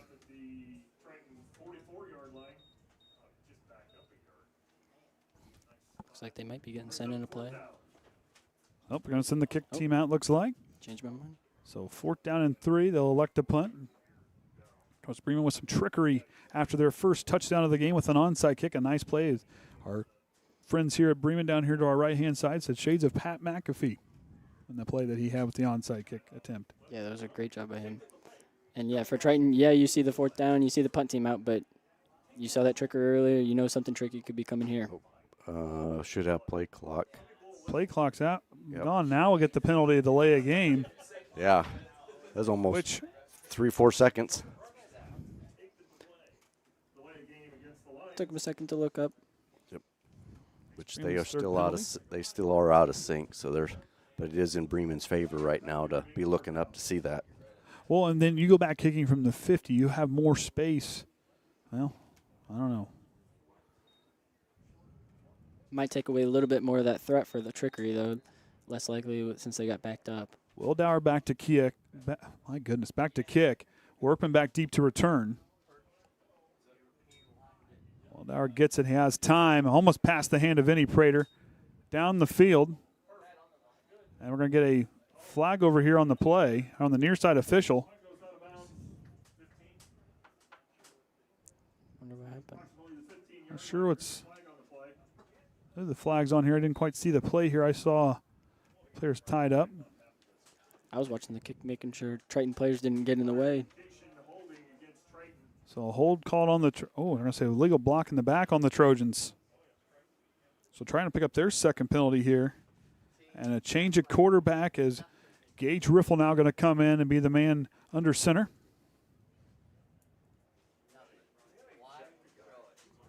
Seen him in that quarterback position before last year when Cole Shively was injured, and Gage stepped up and did his job very well. So, you know, he can step up under unforeseen circumstances and do what he needs to do. So hopefully he can do the same tonight. And Gage is one who, you know, he has that footwork and that athletic ability to kind of that escape ability, if you will, improvise. And he can throw off platform as well. And he has the arm strength to really kind of sling that ball wherever he wants to. Yeah, he adds a little bit of flair back at that position because of his speed and ability, to roll out of the pocket and tuck it and run if he needs to. Adds an extra layer of threat. But as Triton starts a little bit behind where they were initially going to, they're going to have to get a good drive going.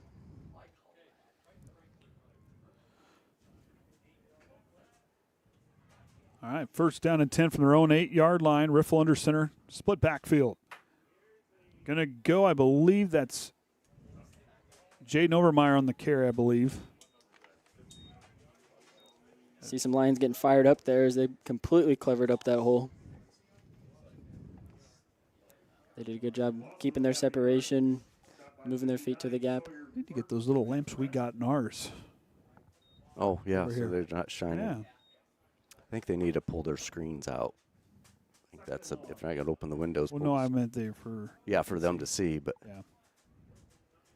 Second down, 11, 1-yard loss on the play. Riffle under center. And this one going to be coming back on the Trojans with another penalty, and it is. That's their third penalty. Only one penalty in that first half, and here 2 on this drive. This is one of these silly flags that Whitaker's not going to be happy with, that just sets you behind where you need to be. It kind of loses trying to get the momentum started right now. As Workman, or I believe, or is that Woodhoyo? Woodhoyo's going to bring it in.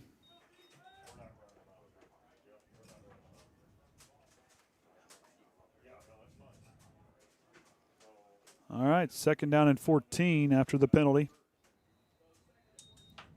See if Triton can get things put into gear here. I formation in the backfield for Riffle. And now he goes to Overmeyer. Overmeyer has a little hole there, and he gets through. Picks up a decent little chunk. He just grabs it, puts his head down, and just fires through. Third down and 8. Now for Triton. They were 2 of 6 with only 3 first downs in that first half.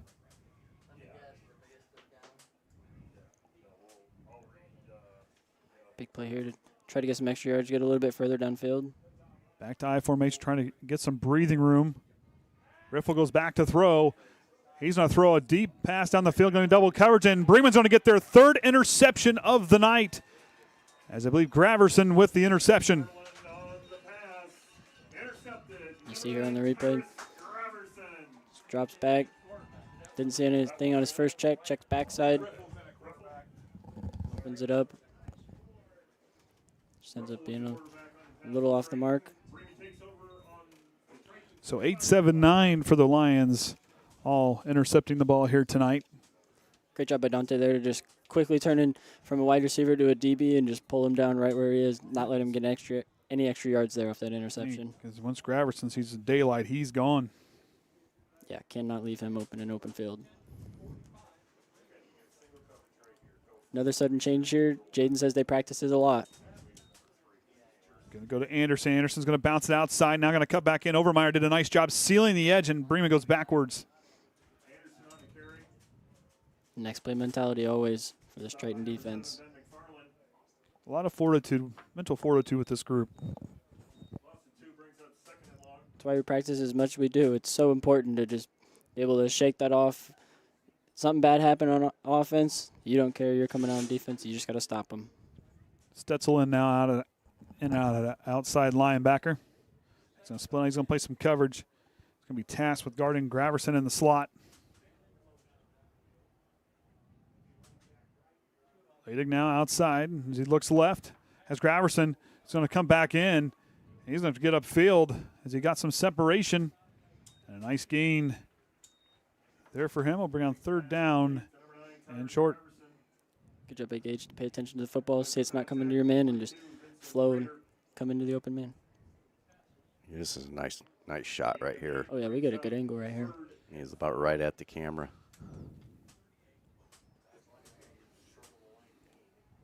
Just nice open turn and see which way you can go to get some ground. Yeah, that plant just caught Connor off guard. Got a little bit of separation, and quarterback did a good job of seeing that. Third down and manageable for the Lions. Right back to Anderson, and Triton's defense going to swarm there again and stop him short for a gain. I don't know if they need a gain on that play.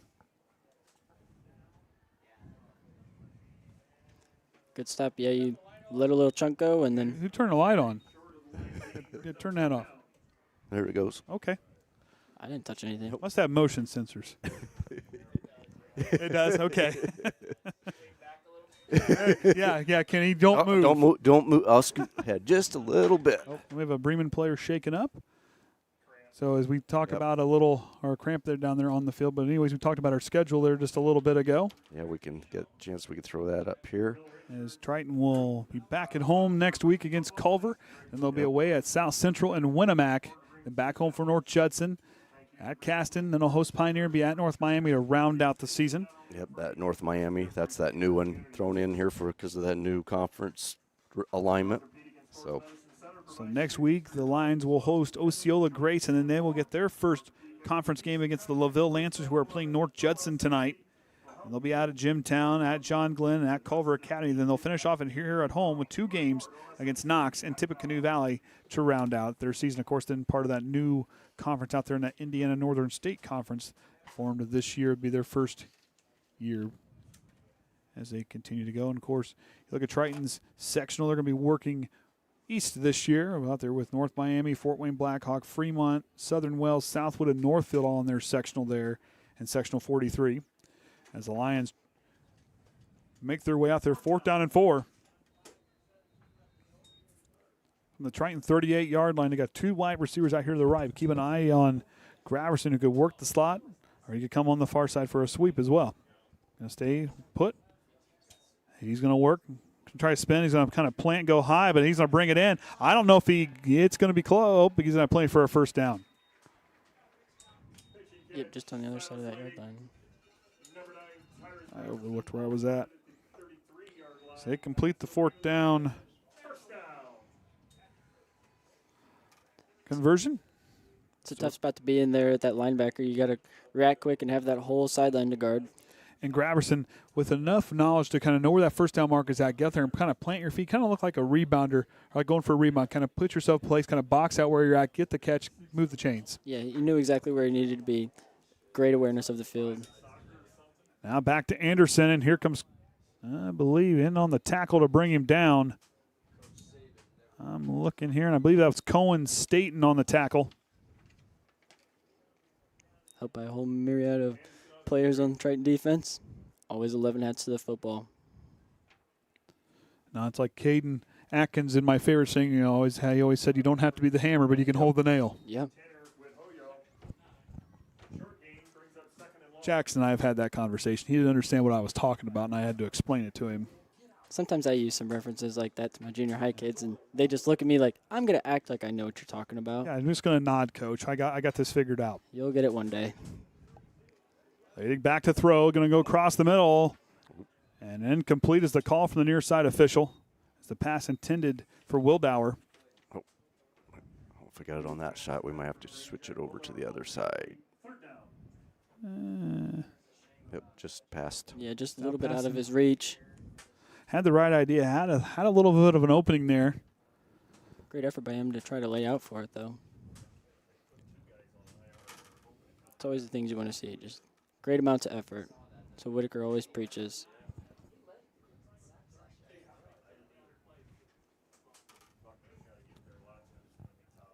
Leidig with Young in the backfield. Kind of a bunch formation here. The trips to the right. Here comes the pressure. He's going to leave it up to throw on the opposite side of the field. McFarland falls, and pass interference is the call. Just kind of loses his footing and falls into him, it looks like.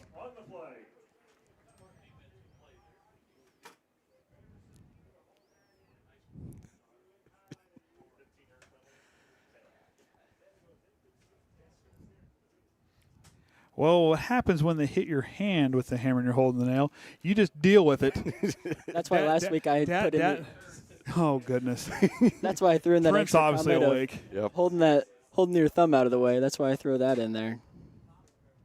I don't know. You just have to trust the person holding the swinging the hammer and it's holding. You just have to trust them. Yeah, that's all there is to it. It's a trust exercise is what you got to go with. It's like when you're holding the flashlight for your dad working on the car. You got to hold it steady. Hey, let me tell you, I'm really good at holding the flashlight. I mean, I'm really, if I'm good at one thing in life, it is holding the flashlight. Nice and steady. We were trained at an early age. So the Lions will get a first down after that pass interference play. 2 wide receivers left, right back to Anderson, and the pile going to push back. Cohen Staten slows him down and brings him down for a loss on the play. Triton front line just doing a good job of closing up that gap. He had nowhere to go, no backside gaps or anything.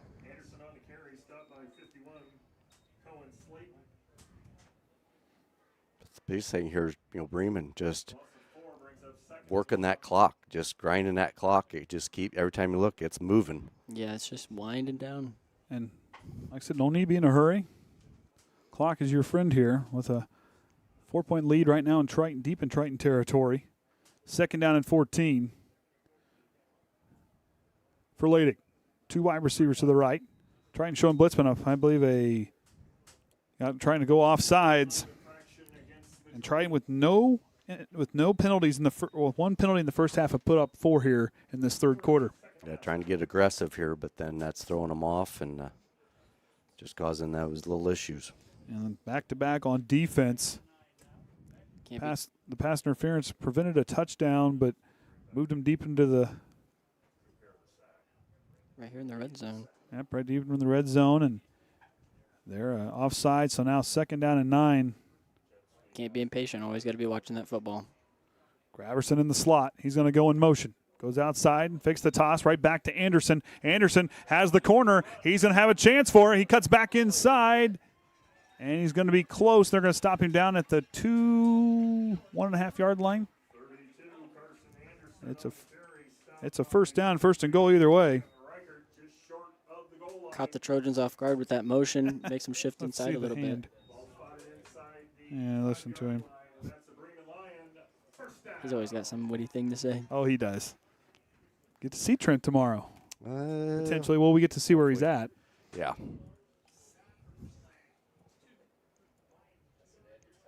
There's another place that Triton defense has to keep that grit. Don't let him punch it in. Try to hold him here to at least a field goal. Leidig goes right back to Anderson. Here comes the Triton defense and stops him short. Anderson on the carry. Stopped by 52, Colton Reynolds.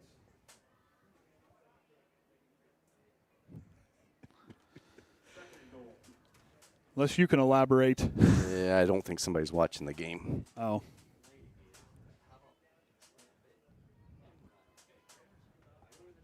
So Leidig. I formation. Goes right back to Austin Young, and reservations for 6. The Lions punch it in from 2 yards away. Yeah, pretty much just a stand up and push me in. Yeah, you see every Bremen lineman just kind of leaning into it, trying to get their leverage.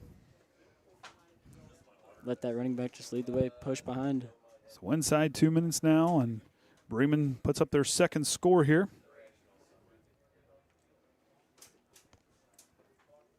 Leidig to hold, Will Dower to, my goodness, Leidig to kick. William Stiles, the snapper. Good snap, holds good, and I believe the kick will be right down, in between the uprights. Bremen leads 14-3.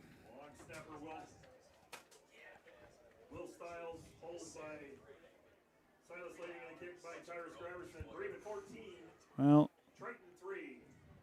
see Whitaker over there talking to him, make sure they don't get discouraged. They're about to get the ball back, and hopefully a good return here and get something going. If you're trying, you got to ignore that scoreboard right now. If you're down, if you're the Trojans right now, you just got to forget that scoreboard. Biggest thing they need to remember right now is just move the chains. Mm-hmm. You still have a quarter to play yet. You want to try to get back in this ball game. Execute here on offense. Get back on defense. Make a stop. You're still in this ball game, but you got to find a way to move that ball here methodically. Forget trying to go get a touchdown right now. You need to get that ball and move those chains. Exactly. Scoreboard's in a different spot. It's behind them. They don't need to turn and look at it at all. They just need to control what they can control, do their assignment to the best of their ability, and take every little chunk they can get. And this frontline group of Trojans need to keep their head on a swivel. As obviously Graverson. Yeah, earlier. Don't suspect they're going to line up in that little oval shape they did. They're going to stay home this time. They know what's coming. So Triton's going to keep themselves right there, not shift away. See those returners way back there, though, because you know he has the leg to kick it. And they got a lot of speed on their return on their kick team that can get down there and cover. He's going to send that one out the back of the end zone. Touchback. And Riffle will lead the offense out there and start from the 20. Big spot for the junior quarterback as he steps in. Ben McFarland right there. That shows off the leadership. Ben McFarland, yeah, you know what? You may have gotten pulled after the first half and your backup quarterback now in and playing for you. He goes out and words of affirmation on his way off of the field. That's what you want to see in a leader. Yeah, and he's one of those members of that leadership council that Whitaker's put together, and he was picked for a reason because he's always showing his character. He's not thinking selfishly. He's always wanting the best for the team. So 1st and 10 now from their own 20-yard line. So Triton draws up here on this drive. Goes to Overmeyer. Overmeyer's got a seam. He's going to try to bounce outside, but gets brought down by, I believe, Graverson on the play. I believe it was Graverson. I can't quite see. It might be Wildower. It was Wildower. Vinny did a good job to go find Luke Kincaid, stay on that block, but, yeah, you had a scraping linebacker come back through and get a hold of him. Overmeyer's got quick feet, trying to use those to get freed up. 3 yards on the gain, 2nd down and 7. Minute 15 to go here in the third. Rensberger's going to shift to the left tackle position. Bremen 4 down linemen starting to stack the box. Young going to try to go up in the middle. We're going to get a flag on the far side. And offside. Oh, what? Offsides on the offense? Whitaker not happy about that one. It's another one of those silly penalties you can't have to kill the momentum. So, the signal kind of throws me off with that one. So a neutral zone infraction. That's what we're. So I'm moving back. 2nd down and 12. Final minute of the third here. Triton really just 5 penalties here in this third quarter. Got to find a way to get those cleaned up. Yeah, they're doing a good job of staying nice and clean in that first half, and just don't get rattled. Pay attention to that score. Trying to have to hurry up. 2 seconds on the play clock. Now it goes to Prater. Prater's going to try to find some space, and he'll go up and he'll erase the penalty. And 3rd down coming up. Gets a nice run there to put him in a much easier 3rd down situation. Do not want to have a 3rd and long right there to force a 3 and out. So 3rd down and 5. Got 7 yards on the carry. And I think Triton's just going to let the time run all the way out, and that's going to do it for the third quarter. Bremen leads 14-3, again using most of their time here in the third quarter. So as this will tick away, we'll take a break. Be back for the fourth quarter right here at Bungie Field on the Triton Trojan Sports Network. Becoming a licensed sports official is a great way to make a positive difference in the community and support the over 160,000 Indiana student athletes that participate across 22 IHSAA sports. Sports officiating allows you to stay connected to the game, become a role model for our young student athletes, earn extra money, and support the patrons and communities of our IHSAA member schools. To learn more about becoming a licensed IHSAA official, text official to 317-943-9030.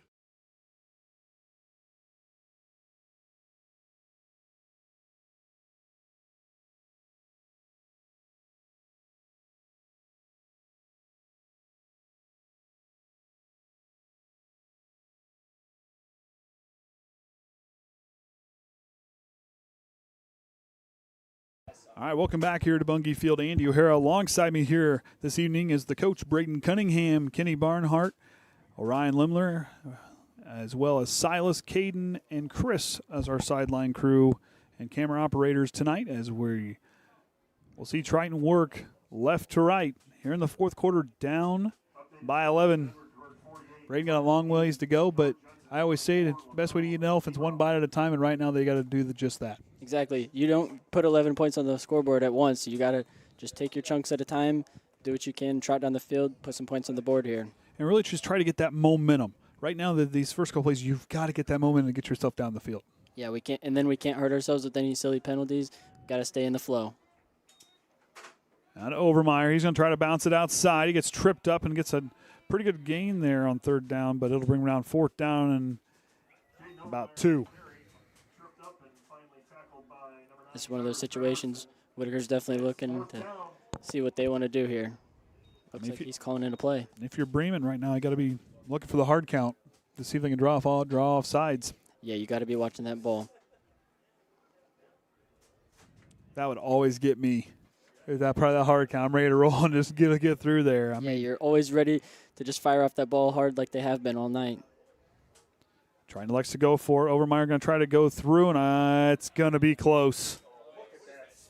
Might have got it from a whisker. I don't know. That might it's first down either way, and they're going to give Triton the football. So Triton will get the fourth down conversion. So Triton picks up their fourth first down of the ball game. Great job there to choose to go for it. Honestly, you have to at this point in the game keep that momentum going as much as Bremen has been holding and driving that clock down. Now first and 10 from the 30. Bremen showing pressure. Going to go to Overmeyer on the outside. Graverson comes in and makes the play. A lot of downhill running from those defensive backs. Max Denny a little shaken up, but gets back into that huddle. So Travis Wright in for the tackle. Graverson came in there kind of at the end of that play, made a hard hit. Bremen tackling aggressively. Now I can feel the heat off the computer. Certain days, that'll feel good. Not tonight. No. Although, again, thank you to the Bremen Athletic Department for their hospitality here this evening. Very gracious hosts here, helping us in the press box. Just appreciate everybody here tonight. Overmeyer bounces it outside, trying to find the first down marker, and he's going to be close to a first down. I don't know. Maybe just near side official might be a yard, has a marked yard shy. Good job by him to get outside. Vinny Prater to get on your block, turn your butt to the gap. That's what we always say. You got to face that, and running backs will follow off of it. There you go, Ryan. I'm sure he's giving Caden some instructions, I'm going to guess. Some teaching moments from the great Hall of Famer. Yep. You want to learn something, Ryan will let you know. Of course, he does pretty good with the camera stuff. I ran it last night for junior high volleyball, and it wasn't pretty. I formation now, and Riffle going to try to move forward. It's going to be close. They're looking. Looked like he had forward progress. Yeah, let's see, they give him forward progress. Ball spotted at the 40-yard line. And they're going to say try and get the first down. I'd say I agree with that one for sure from what I saw.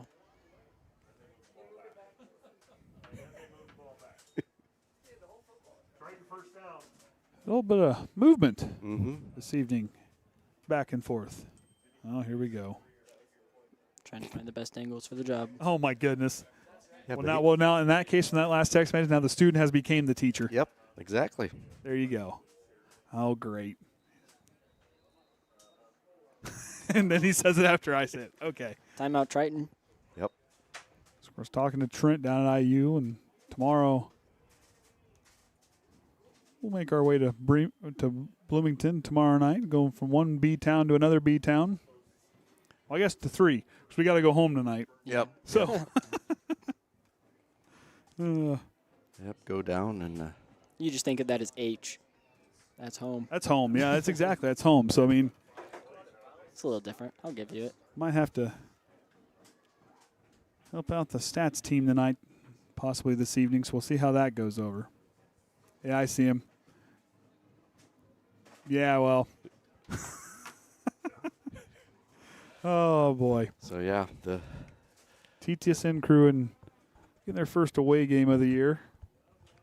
Getting all the kinks figured out. Rain delay, all sorts of fancy things keeping us on our toes. Just a whole bunch of stuff.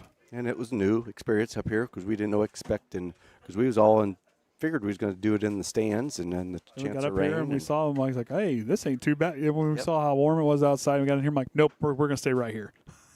Yeah, once I got a text from you, I was like, sweet. Split back formation, fakes it. Riffle's going to have to throw it down the field. He has Quintana, and the 4th interception for the Lions. Yep, everything just gets right there in the right position. Yeah, the good play action fake to start it. And Wildauer gets his 2nd interception of the evening. Just a little underthrown. And Yep, just had a little more oomph on it.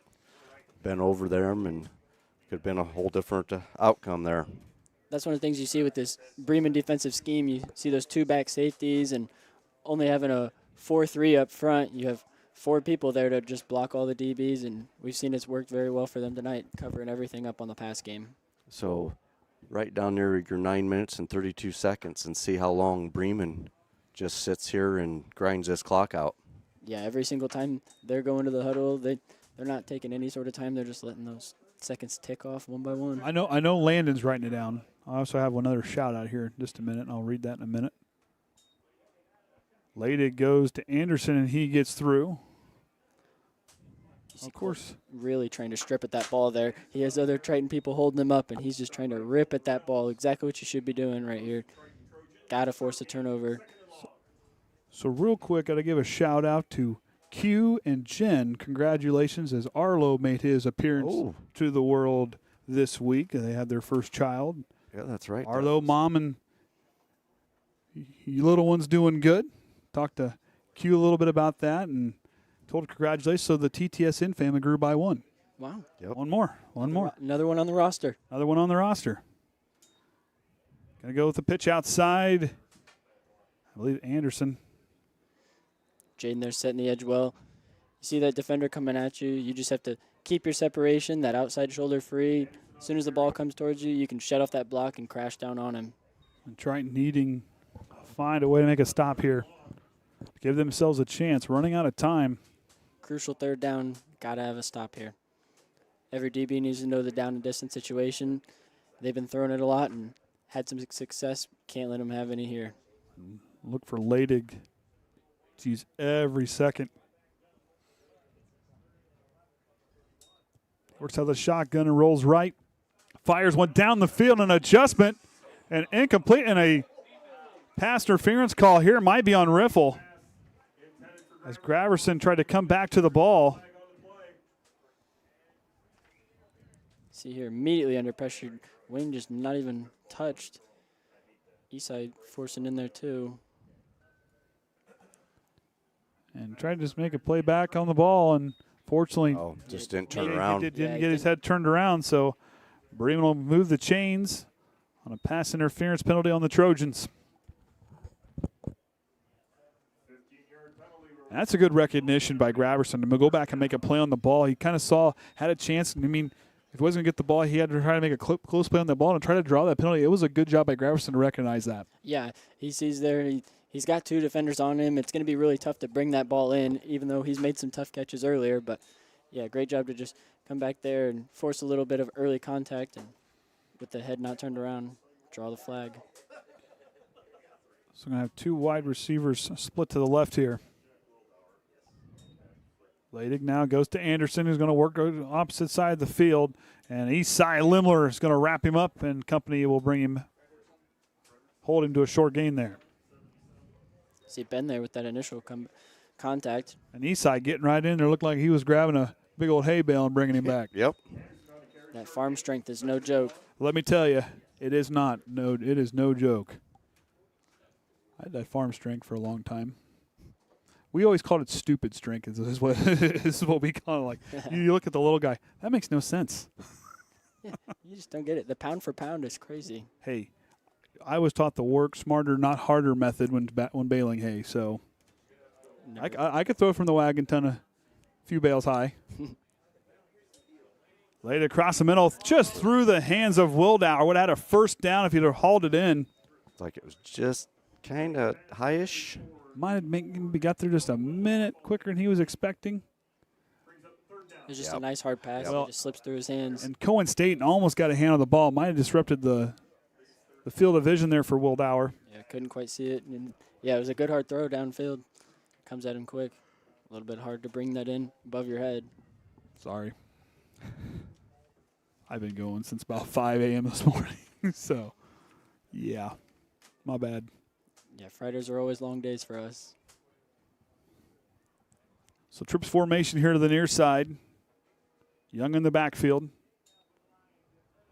They're going to go with the swing pass over to Anderson here. Anderson's going to try to get forward. Now bring up 4th down. Great job by Jaden to just use that sideline as your other defender, force him out there. Push him out, force him to 4th down. The big thing for Triton, forcing him out of bounds stops the clock. Yeah, and that's exactly what you need. No extra seconds wasted off because Bremen will take advantage of that. Now Bremen looks to kick. Orpin back deep to return. Now the rain comes down. At least they'll go across the way. I'm pretty sure. No, I don't see Chris. Chris might be getting his umbrella out. And now it's coming down on everybody. So we may lose film upstairs. I'm not sure. It's a little blip on the radar. Yep, not much. The hardest it's raining on, and the umbrellas come out galore. Yep. I'm glad that I sent Caden upstairs with him. Oh, Chris has got his umbrella across the way. He's set. It's not much even showing, so. Wildauer to kick the slippery ball, and it'll end for end. I think they're getting situated. Workman calls away, and it'll stop there, and Triton will take over from their own 23-yard line. Yeah, it's raining up there. He's getting situated, so that's why we lost that camera feed there. There we go. We're not going to lose it. He just didn't get it moved. He's just trying to get Caden situated. I don't know. I think it was a good idea to go get those umbrellas when we discussed it. Yep, you see some of the hands. And here comes the extras from up above. The stats team's got to get down here because they got to take paper they got stats. paper. Yep. Huddle's not working on the iPad tonight. I recognize that clipboard. So Riffle now, 1st and 10 from his own 23-yard line.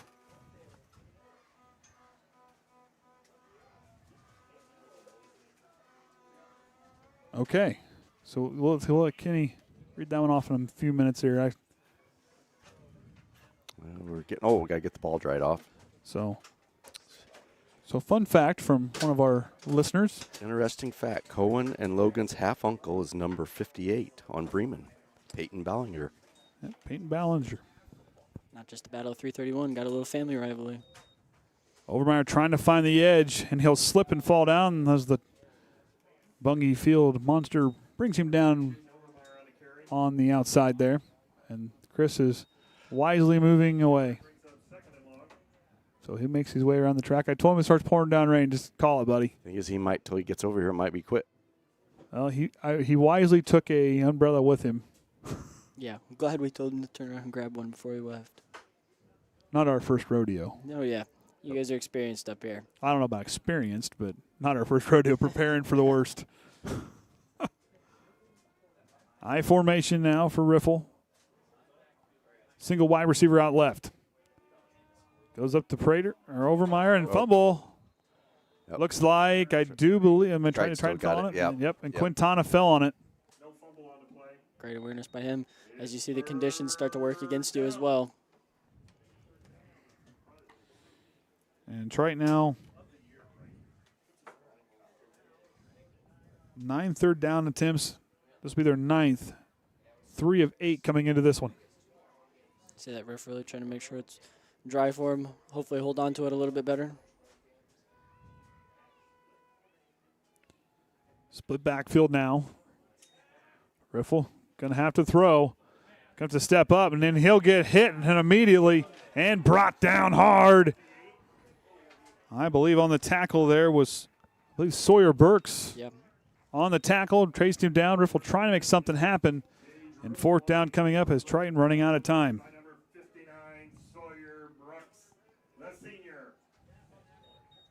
Of course, it is senior night tonight for these football players. Oh, yeah, I forgot about that right before the game started. Chris is.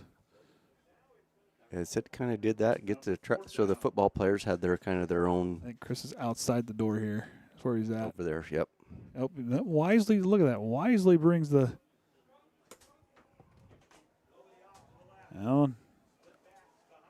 See what Triton draws up here. Riffle going to try to go to the left. He's going to stop. He's running out of time. He's going to throw it down the field. No one home, and intercepted, almost intercepted by Graverson. Incomplete. Which, in a way, almost let it drop it. It's works in your favor dropping it. So, so they get good field position. That's always one of those situations. It's hard. You always want the pick for just like the excitement for it, try to return it, but if you look at your ball knowledge, you're better off just letting it go.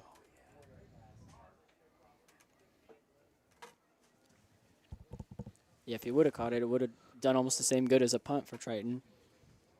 Officials drying off the ball here. So 1st down and 10 from the Triton 23.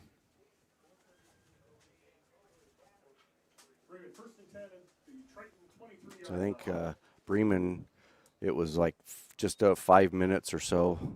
Yeah, they had. Oh, I didn't write it. Yeah, it was like 5. So That they was like 5 minutes. Yeah. so it was just over 2 minutes that they had that ball, and then here Triton just a minute or less, and turned it back over. Lady goes underneath. Graverson going to pitch it to him on the outside.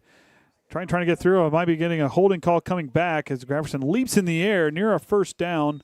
However, I believe this one, the flag in the backfield, might be bringing it back on a hold, and it is. And that'll be their 4th penalty of the ball game.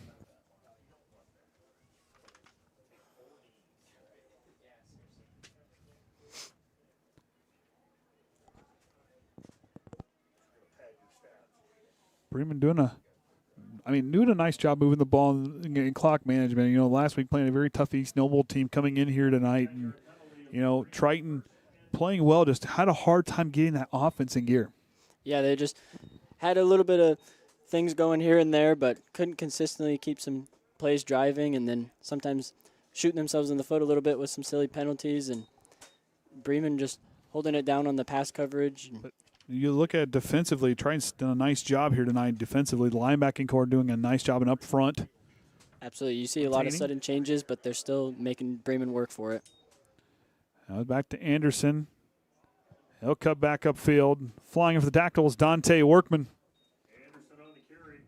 Another thing we could say is, we talked about like the battle of the trenches, but we didn't talk about the time of possession really being a big factor, and Bremen did just that. But very commendable for this Triton defense. As much as Bremen has held the ball and as much time as they have had to drive down the field, only holding them to 2 scores is very, very respectful.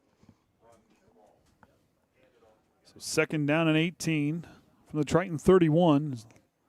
Lady brings the play in.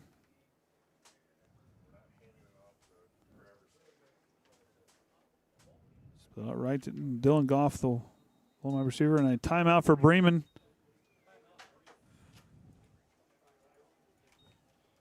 And Lady confused why I got a timeout.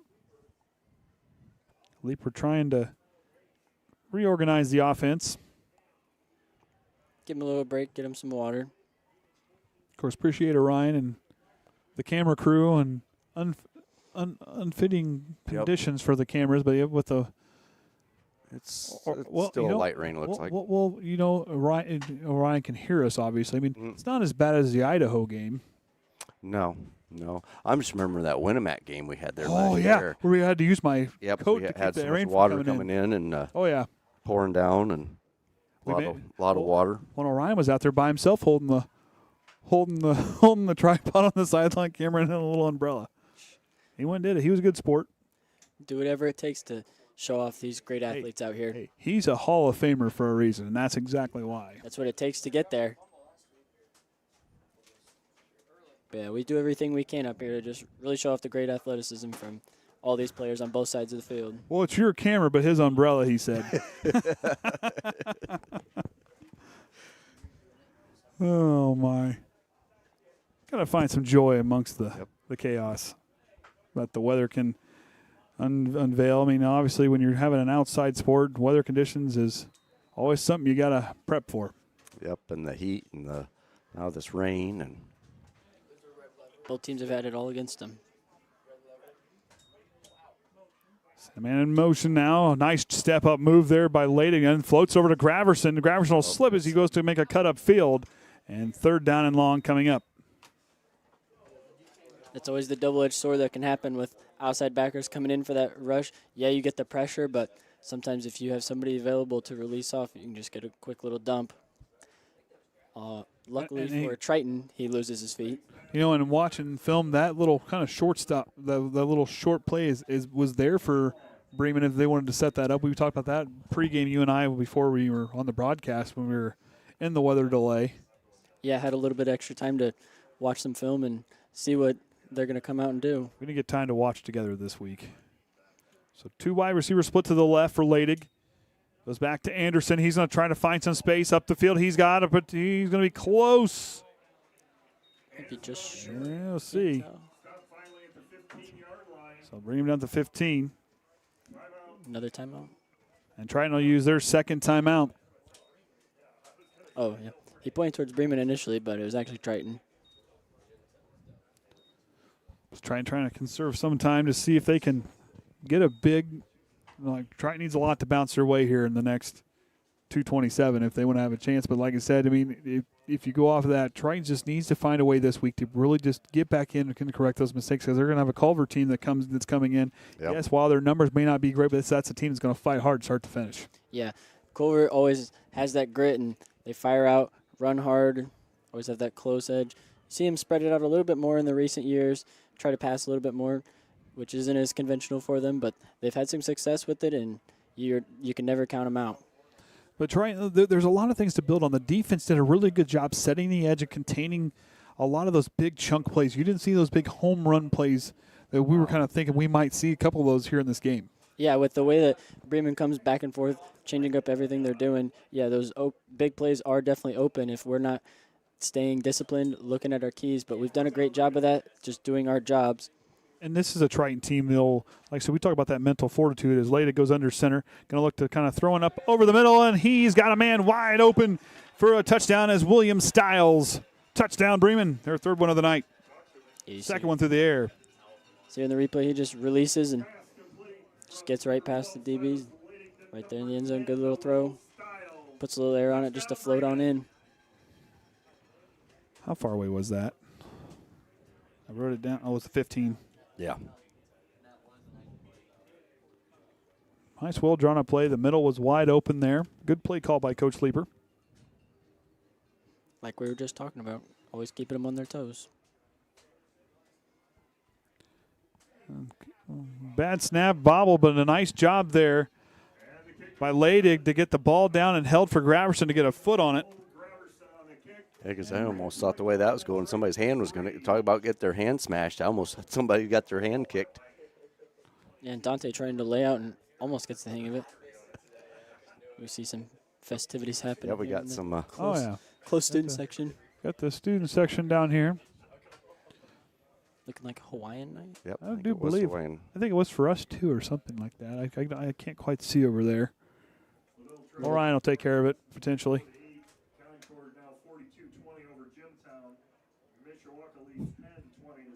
Ooh, Mishawaka being pinned.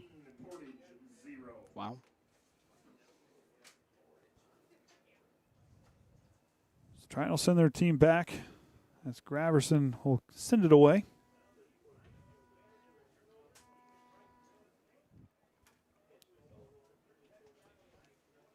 He had the leg to get it there in the end zone. See what happens now with the conditions against him as the rain dies out a bit. And Leidig with 2 touchdown passes from 14 and 15 yards away here tonight. And, of course, the rushing touchdown by Young is where you see where their 3 scores have came from. Triton with the lone field goal from Dante Workman this evening.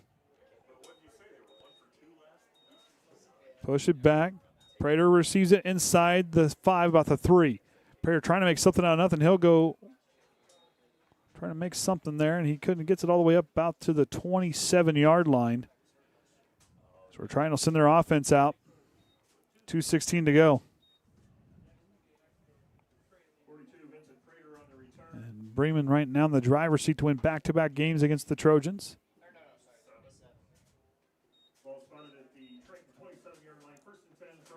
See this Triton offense just try to get something going, get things to build off of. Right now, I mean, you like saying, I got all those points back. You got to find some momentum going into the game next week. You got to find a way to just try to end on a high note. Yeah, you can never just put your heads down. You got to give it all until that 0-0. There's no moral victories as Riffle handles it, and he gets laid out hard after the throw. It'll fall incomplete on a hard hit there, I believe. Yep. It was Travis Wright that got through. Good job to just get it on in time, not to come down with it. Going to see some adjustments on that line. Got to go up there and make sure we're always talking, communicating, seeing when they're showing that pressure. Got to call it out.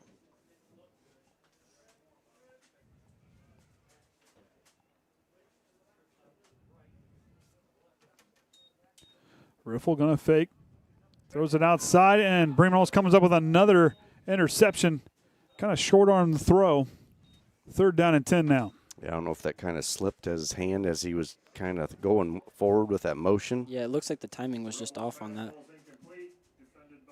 Yeah, he didn't quite have a good hand on it. It looks like comes out weird.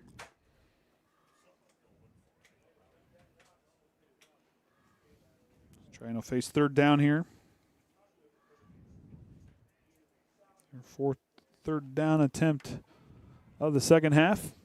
Converting on one of those. Out of the shotgun, Riffle works. Law loses his footing, going to go with a jump throw. And that one will fall incomplete. 4th down. Yeah, even though the rain's died down, field's already soaked, and it's hard to keep your footing out there. Do whatever you can to stay on your feet and just get it out of there if you see that pressure. So Bremen looks to pick up their first win of the season. And this one here, pick up the 59th meeting. 54 wins against Triton now. This storied rivalry, or I guess rivalry, this contest between neighboring schools. And Triton will throw their 5th interception. As Graverson's got it, he's going to look. He's going to try to weave his way to the end zone, but he's going to get stopped about the. Oh, he's still on his feet and get stopped at the 14. And he'll get his 2nd interception. Enough pressure, but just, short throw. Didn't quite put everything into it. And, yeah, like I said earlier, with those having 4 people always back on the pass makes a lot of – you have one person staying behind him always and then another just ready to hop right in front of it. They're making good reads, reading the ball well. Leidig now settles in. That's the play. It looks like we're going to see victory formation for the Lions. That's when they'll take a knee. Triton falls to 1-1 on the year as they go back home for their first conference game of the year against Culver next Friday night. Be back at home. Won't have to worry about weather so much, hopefully. No. Hopefully it's nice and comfortable. Yep, supposed to finally cool off here after this goes through here tonight. Be back in our own territory. Get the usual setup. So scoring plays tonight, as we noted earlier. Leidig to Graverson for 14 yards in the second quarter, put Bremen up 7-0. And then Triton kicking a field goal from 27 yards away was Dante Workman, put Triton within 7-3. Other scores were Austin Young from 2 yards away in the third quarter, made it 14-3 after they made extra point. And then, of course, you just saw a few moments ago, Leidig to Stiles for a 15-yard pitch and catch. And the PAT was good, 21-3. And that's going to be your final here as the clock continues to run away. Braden, there's a lot of things that didn't go right. Turning the ball over 5 times didn't help matters. The penalties there in the third quarter. This is just a team that needs to find their identity. Obviously, with some tough goes with some injuries there before the game started. This is a group that has that mental fortitude, has that ability to go and try to make things fix what they made mistakes on today. Yeah, and obviously it starts with that rain delay. You get thrown off your timing and of things coming out. You got to sit a little bit longer after you've already been warming up, and then you come out. Both sides were deadlocked in the beginning, but then Bremen starts to drive it down the field a little bit and starts winding that clock down, and we're forced to force some big shots, trying to throw it down the field a lot, but doesn't quite work out as that Bremen defense holds it very well. Of course, Orion gets the fireworks up there as Bremen, customary after a win here at Bungie Field. The fireworks go off, and Triton falls here 21-3 to Bremen. And that's what we're going to do here. We're going to hang it up here from Bungie Field as the players shake hands. Like I said, next week we'll be back on Thursday, as we will have Triton versus Culver for volleyball. Then on Friday, we'll have Triton versus Culver for football. So kind of a similar situation as Triton played Bremen in volleyball this week, and it's kind of that stacked week. So with that being said, the Lions win 21-3. I'm going to hang it up here for tonight. I'm Andy O'Hara. With me was Braden Cunningham, Kenny Barnhart, and the Hall of Famer Orion Limmer with our student crew consisting of Silas, Chris, and Caden. And until next time, remember the Trojan way.